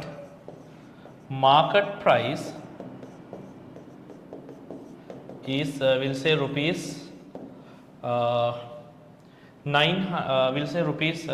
we'll take it as 1000. Currently this is traded in the market at a price of 1000. Okay, current market price is 1000 and tax rate is 30%. Country has a tax rate of 30%. Okay, so these are the facts. Currently the company has issued the debenture. The face value of the debenture is 1000 rupees and the coupon interest rate is 10%. Accordingly, the annual interest is paid based on the face value and the coupon interest rate. Okay, and on the other hand, the most important factor is this debenture will be redeemed in 5 years time. In 5 years time at the face value. So the current market price is also 1000 rupees. Tax rate is 30%. Now we have to apply the knowledge of IRR to calculate this. So for that purpose, now here also I think it is better to take the perspective of investor. So you can calculate from the perspective of investor or the company. Now I am going to calculate from the perspective of investor. Okay, I will take year 0, then I am taking 1 to 5 because here also there is a kind of annuity. When it comes to the interest, each year we are paying a fixed interest for a period of 5 years. That means fixed amount paid for a fixed time period, which is called as an annuity. So the annuity factor can be applied to take what? Can be applied to take the present value of this annuity. In addition to that, at the end of year 5, we are getting the principal repayment. Okay. Now I will take the cash flow as well. If you are an investor who is investing in this debenture, today you have to pay 1000 rupees. So your cash outflow is 1000 rupees. If you pay 1000 rupees to purchase this debenture, annually you are getting an interest of how much? My face value is 1000 and the interest rate is 10. Face value is 1000, interest rate is 10. Accordingly, what is the interest? Face value is 1000 and it is multiplied by the coupon interest rate. So my annual interest cost is 100.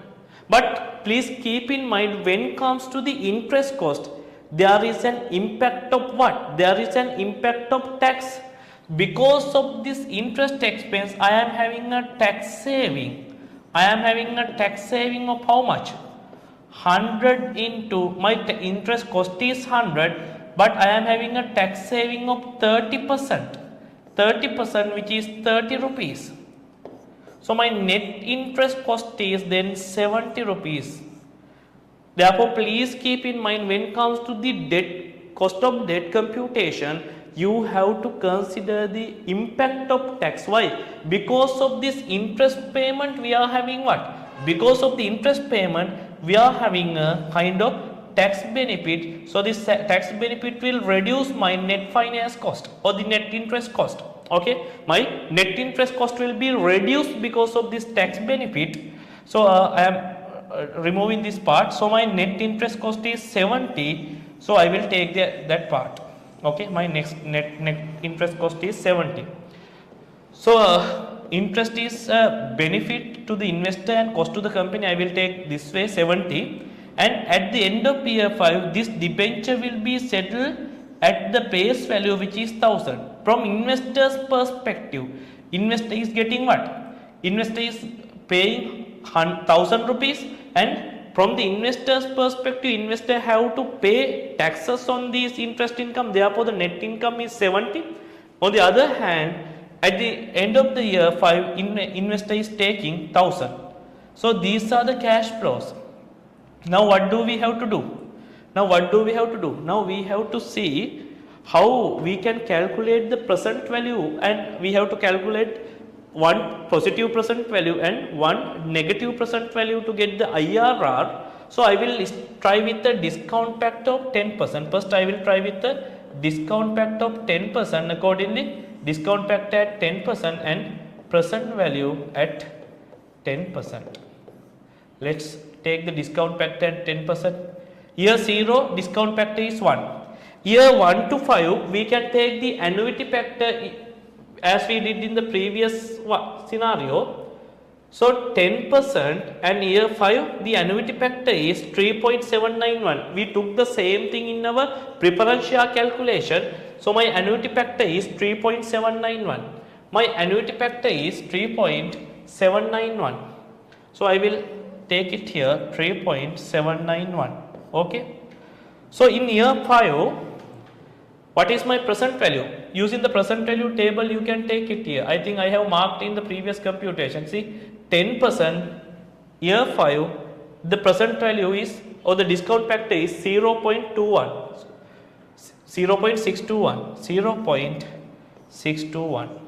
Now you can simply do the multiplication. Okay. When it comes to year 0, it is minus 1000. It is minus 1000.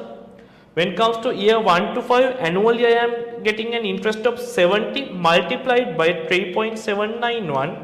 So my present value of this annuity is 265.37. Okay.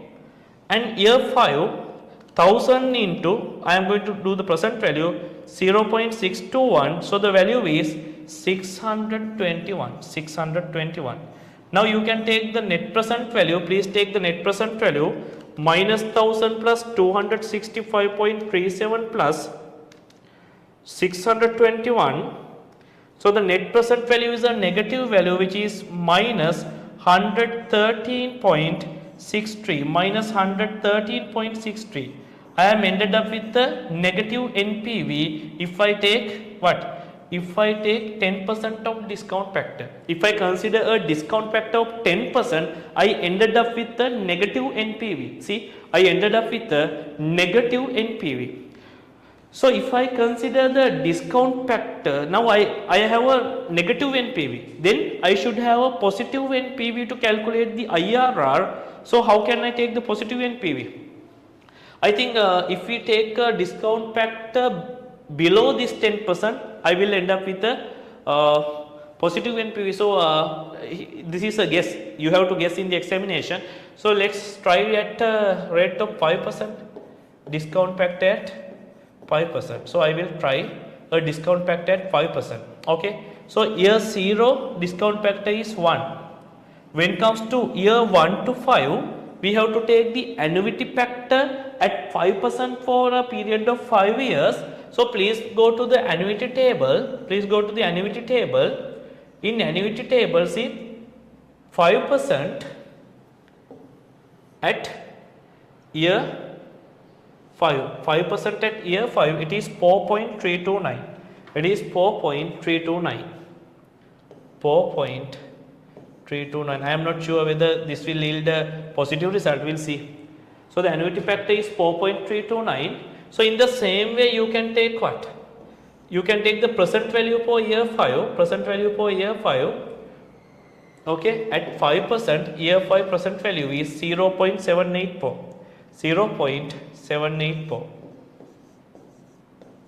Right.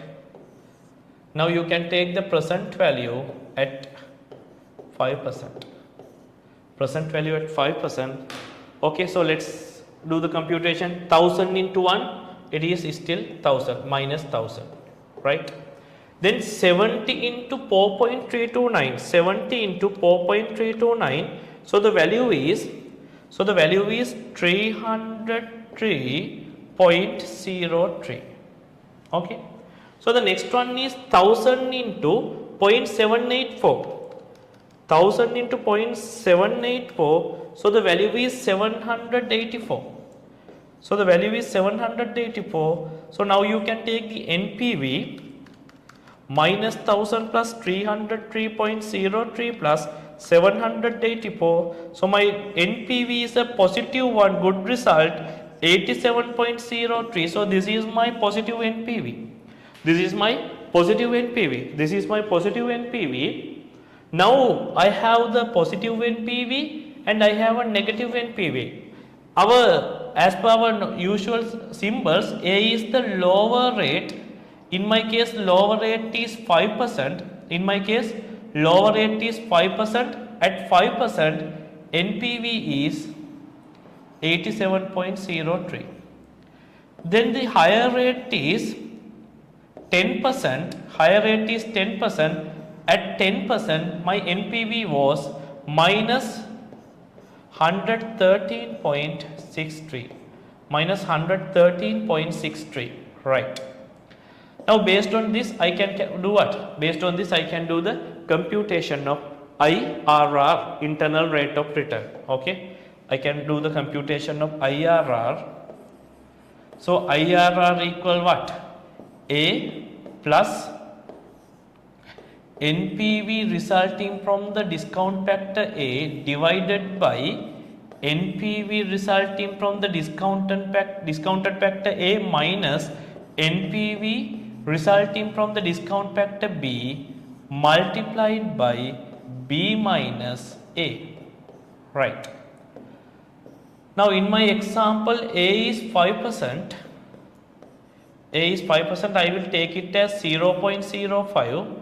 I will take it as 0.05 plus NPV associated with A is 87.03. I have written it here. 87.03 divided by NPV resulting from A. Again, 87.03 minus NPV resulting from B, which is negative 113.63. I am writing this way, negative 113.63 multiplied by B is 10%, that is 0.1 minus A means A 0.05.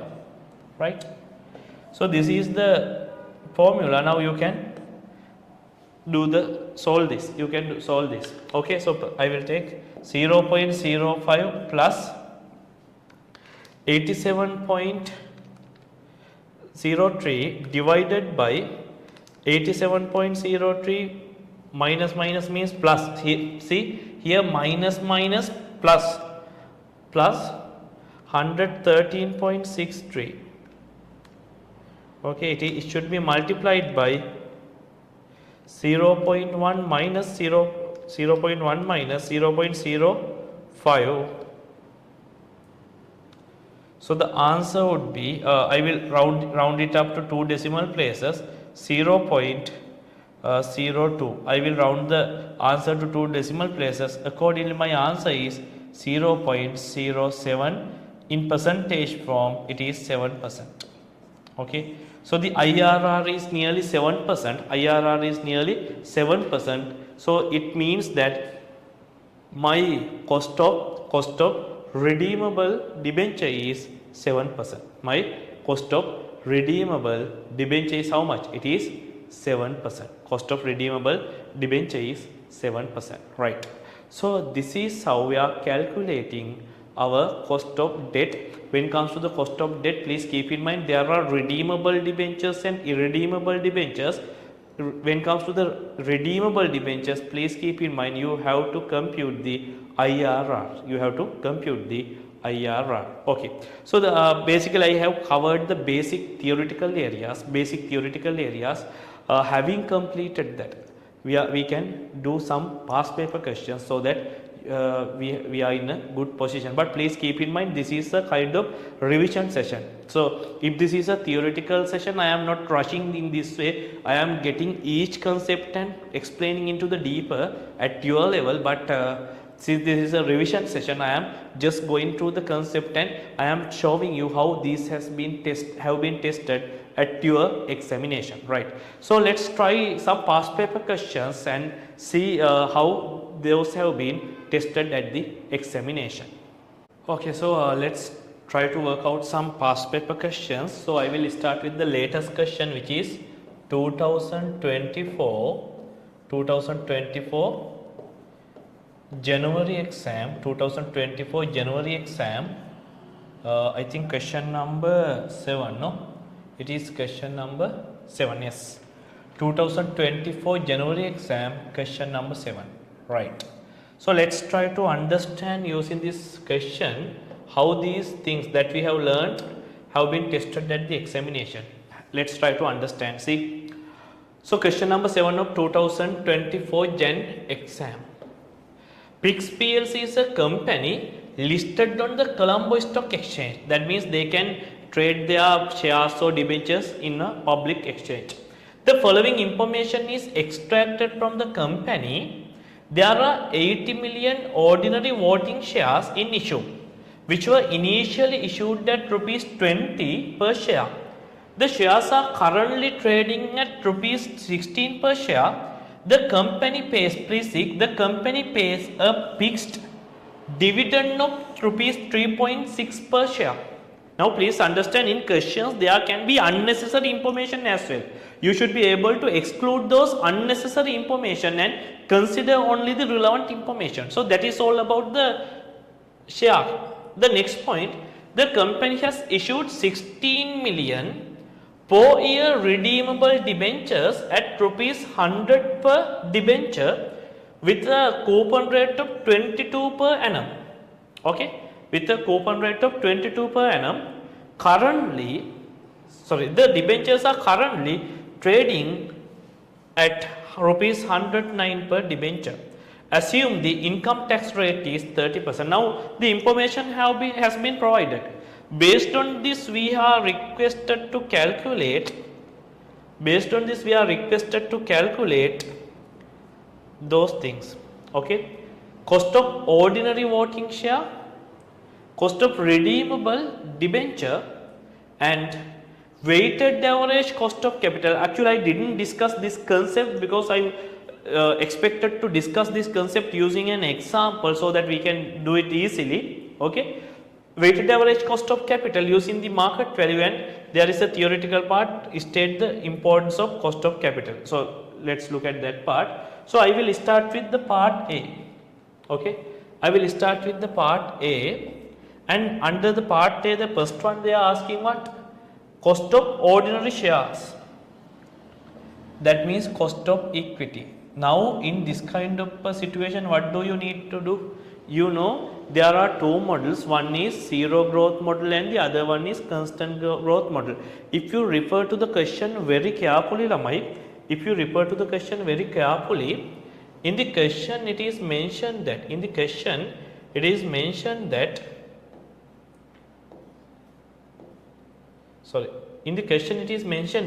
the company pay a fixed dividend of 3.6 per share. That means every year the company is paying a fixed dividend. Company is not trying to increase the dividend. Company is paying a fixed dividend of 3.6 per share. So which is the model that is suitable for this ordinary share? Zero growth model. There is no growth in the dividend, annual dividend. Therefore, what can we do? We can apply the zero growth model. So you should remember the formula for zero growth model. What is that? It is D naught divided by phi naught. Okay. Now in this case, dividend per share, as per the question, dividend per share is how much? It is 3.6 per share. It is 3.6 per share divided by, please understand, current market price. In the question it is mentioned currently traded at 16 rupees but issued at 20 rupees. Please understand, the issue price is not relevant to us. In computing the cost of capital, we are considering the current market price. Which is 16 rupees. So I divided this by 16 rupees. To convert this into a percentage, I will multiply this by 100. Accordingly, 3.6 divided by 16 multiplied by 100. So my value or my percentage would be how much? My cost of equity would be how much? I think it is 22.5. It is 22.5. Answer is 22.5%. 22.5%. Okay. Right. That is the cost of equity. So then let's move to the second point.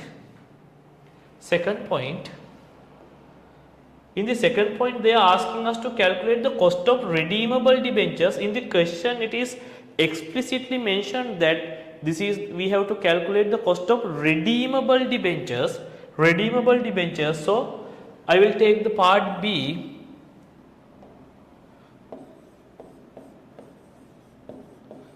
Redeemable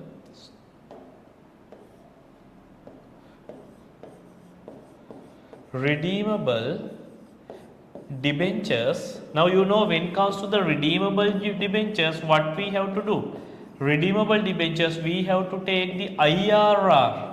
We have to take the IRR. So what we have to do? Then I will take, you know, when we are going to calculate the IRR, we have to take year. In this case, I think there are 4 years, no? Therefore, year 0, then 1 to 4 and year 4. Okay. Then we have to take the cash flow. Okay. I will first take the format. We have to take the cash flow. After that, what we have to do? Then we have to take a discount factor at an appropriate rate. Okay. First, I will take the cash flow. See, when it comes to the debentures, the value of the debenture is 100 per debenture with a coupon rate of 22% per annum. Now, this 100 is the face value that we discussed. This 100 is the face value that we discussed, and they are paying 22% on this face value. The debentures are currently trading at 109 per share. Current market price of the debenture is 109. So if you are an investor, you are investing 109 to purchase a debenture. So it is your what? It is your cash outflow. It is your cash outflow. Okay. So what is the benefit that you are getting? The face value of this debenture is 100 rupees. Okay. So if you are an investor, annually you are getting how much? 100 rupees into 22%, which is 22 rupees, and your interest income. If you are an investor, you are getting an interest of 22 rupees. You are getting an interest of 22 rupees, but there is an issue. Why? If you are an investor, you have to make a tax on this. You have to make a payment of tax on this. Okay. Now the other way around. Now, if you are an investor, you are getting an income, but you have to pay tax on that. What is the tax rate? 30%. So see, 30% into 22. 22 into 30% means it is 6.6. 6.6. So your benefit will get reduced. So what is the net benefit? 22.6. 22 minus 6.6, which is 15.4. From investor's perspective, the net benefit to the investor is 15.4, whereas from company's perspective, net cost to the company is 15.4. So the tax for the company, interest cost is a tax saving, whereas for the investor, interest income is a tax saving, right? So it is 15.4. From year 1 to 4, annually I am getting 15.4. Annually I am receiving 15.4. Annually I am receiving 15.4. Right. At the end of year 4, what happened? I am getting 100 rupees. Why? At the end of year 4, we are redeeming this debenture. So I am getting 100 rupees. So these are the cash flows. So I will try with 10%. First I will try with 10%. Now I need 2 NPVs. Okay, I need 2 NPVs. So discount factor at 10% and present value at 10%. I need 2 NPVs. So year 0, discount factor is 1. We know that. When it comes to year 1 to 4, we have to take the annuity factor. So let's try the annuity factor using our formula table. So at 10% and year 4. At 10, sorry, this is present value. So in the annuity table, 10% at year 4 means 3.17. 3.170. 3.170. So we have to take the annuity factor. Now I have explained those theories. Okay, we have to take annuity factor. And also when it comes to year 4, we are getting 100 rupees of capital repayment. To convert it into present value, you need what? To convert it into the present value, you need the discount factor. at year, using the present value table, I can take it at 10% year 4. How much? It is 0.683. 0.683. 0.683. Right. So what is the, now you can calculate the present value. At year 0, my present value is 109, negative 109. Year 1 to 4, it is 15.4 is the annual interest multiplied by 3.170. So the value is 48.818. 48.818. When it comes to year 4, it is 100 into 0.683. So the value is 683. Now you can calculate the NPV. Sorry, not 683, it is 68.3, no? 68.3. So the NPV is, what is the NPV? Calculate the NPV. Minus 109 plus 48.818 plus 68.3. So the NPV is, my at 10%, my NPV is, I think it is 8.118. 8.118. So at 10% we are getting a positive NPV. To get a negative NPV, then we should try a higher rate. You have learned this in IRR, okay? So I will try a rate around 11%. Sorry, not 11, 15%. Discount factor at 15%, okay? So year 0, the discount factor is 1. Year 1 to 4, we have to take the annuity factor. We have to take the annuity factor. I will take the annuity factor here. Please move to these tables, and under the annuity table, 15%, 15% and year 4. 15% and year 4, it is 2.855. 2.855. 2.855, right? In year 4, what is the present value? Now for that you have to move to the present value table. Okay, in present value table, at 15% and year 4, my present value is, or the discount factor is 0.572. 0.572. Okay, now you can take the present value. See, 109 into 1, it is minus 109. Okay, then 15.4 multiplied by 2.855. So the value is 43.967. So the value is 43.967. Okay, then 100 into 0.572. 100, the final year cash flow. 100 into 0.572. So the value is 57.2. So the value is 57.2. Now you can take the NPV here. Please take the NPV. It is minus 109 plus 43.967 plus 57.2. So the answer is it is a negative value 7.833. 7.833 negative NPV. To calculate the IRR, we need what? We need positive NPV as well as negative NPV. Now we know the formula for IRR computation. So we can apply it here. So what is the formula? IRR equals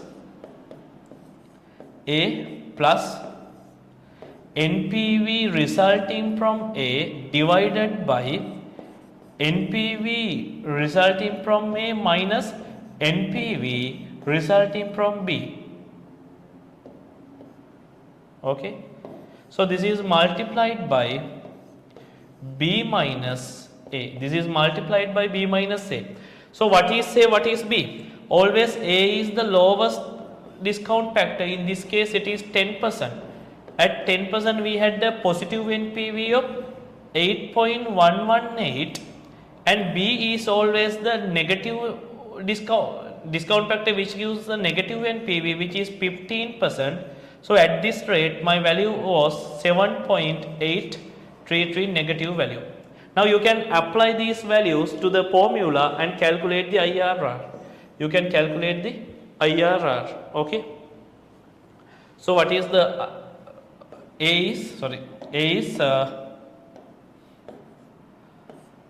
10%, so I will take it as 0.1. A is 10%, I will take it as 0.1 plus NPV resulting from A is 8.118 divided by NPV resulting from A is again 8.118 minus negative 7.833. Negative 7.833. Okay. So this is multiplied by B means 0.15, 15%, A means 0.1. Okay. Now you can do the computation, you can simplify this.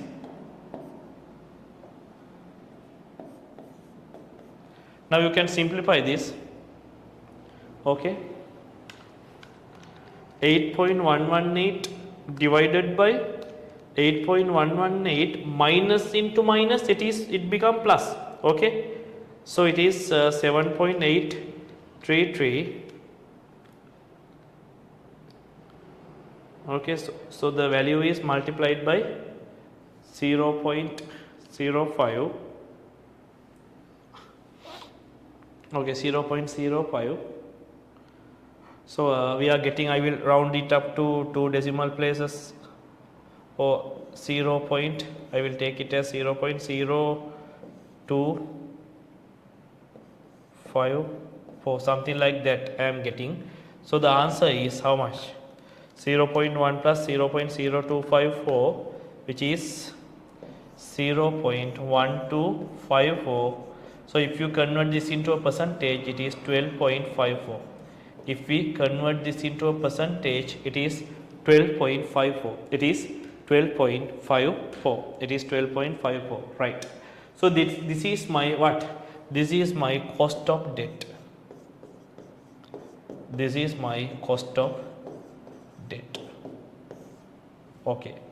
Now we have calculated the cost of equity and also we have calculated the cost of debt. We have calculated the cost of debt. Now in the question, the part C, they are asking us to calculate weighted average cost of capital. This is a very important concept. Actually, we are going to, under the weighted average cost of capital, we are going to calculate an overall cost of capital. Now when it comes to our capital structure, it has ordinary shares and it has debentures. So now ordinary shares has its own capital cost and also debentures has its own capital cost. Under the weighted average cost of capital, part C, we are going to calculate the overall cost of capital.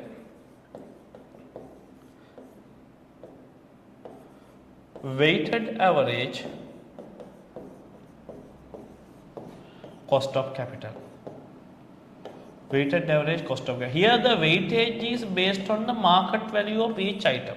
Weightage is based on the market value of each item. Okay. So I will take this way. Source is the type of capital. Source.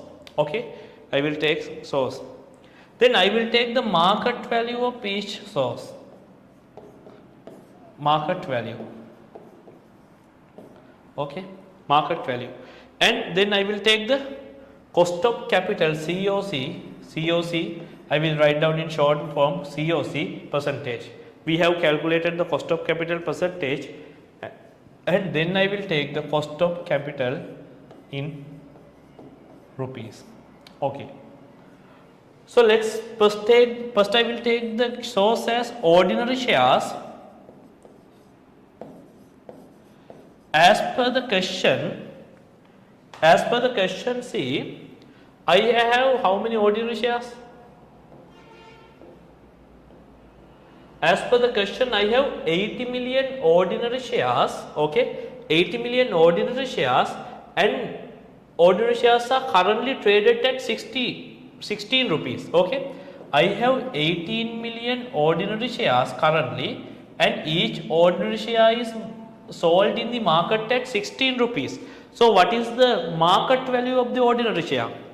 So 18 to 16. So the market value of my total ordinary share is 1280 million. 1280 million. Okay, how did I take it?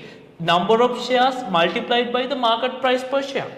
Okay, 100, 1280. My ordinary share market value.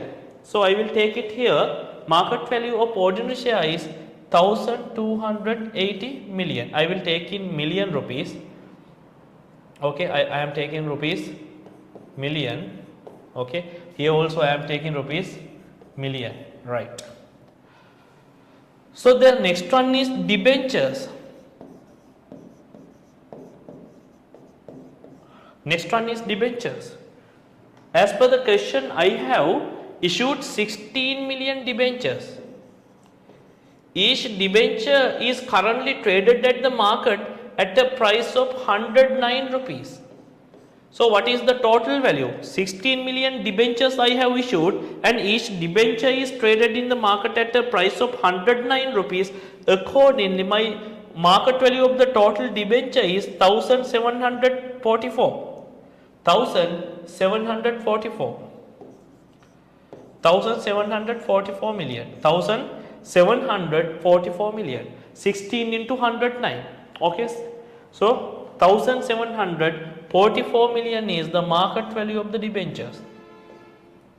1744 is the market value of the debentures. Market value of the debentures. Okay, market value of the debentures.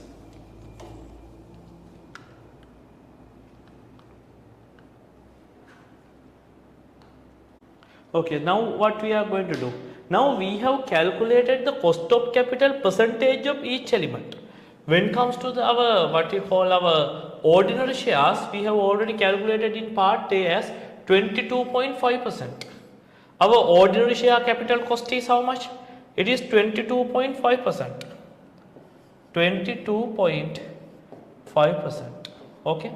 When it comes to the debentures, redeemable debentures, we have calculated it as 12.54%. 12.54%. Now what can we do? See, now our ordinary share market value is 1280 million, whereas debenture market value is 1744 million. Now based on the market values, in the question also they are asking the values based on the market value. We can calculate the cost of capital based on the market value.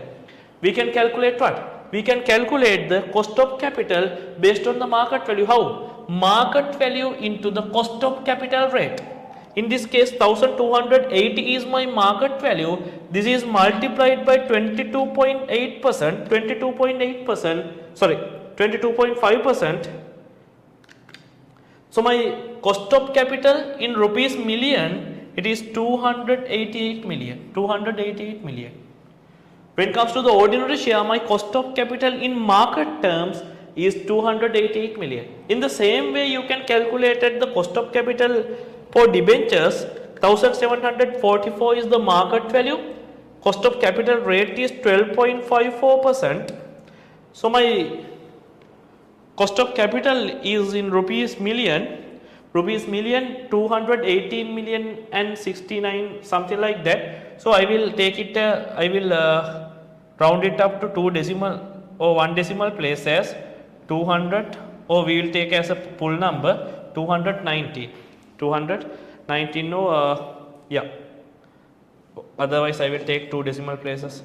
200,744 into 12.54%, it is 218.7. I will round it up to 1 decimal place. Okay. Now what happened? Now see the total market value of my capital. These are my capital, debt capital and equity capital. What is the total market value of my capital? 1280 plus 1740 is 3024. 3024 million. So what total capital? You can take this by summing up these two, 288 plus 218.7. So that sum is 500. Value of 3024 million, we have to incur a capital cost of 506.7 million. Based average cost, we can calculate the weighted average cost of capital. So I will take this as WACC. So how can I take? I am taking divided by the market value of my capital, which is 3024. To multiply, to convert this into percentage, I will multiply 3024 multiplied by 100. So my answer would be how much? My answer would be 16.76. This is my weighted average cost of capital. This is my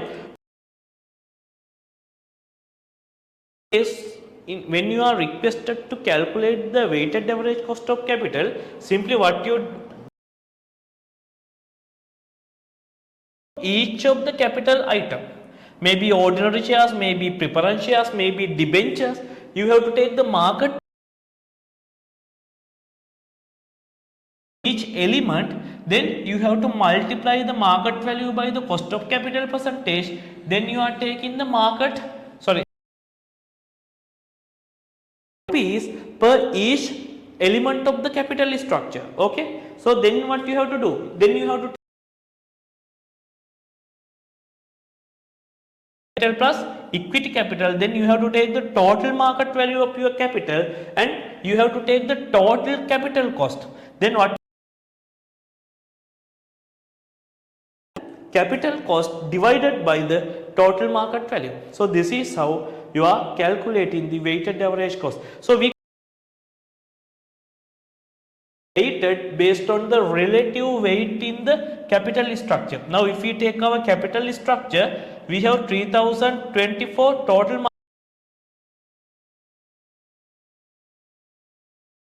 and the rest is from debentures. So based on the structure of the capital or the capital structure, we are getting these values. Okay, so I hope you are clear about this weighted average cost of capital part.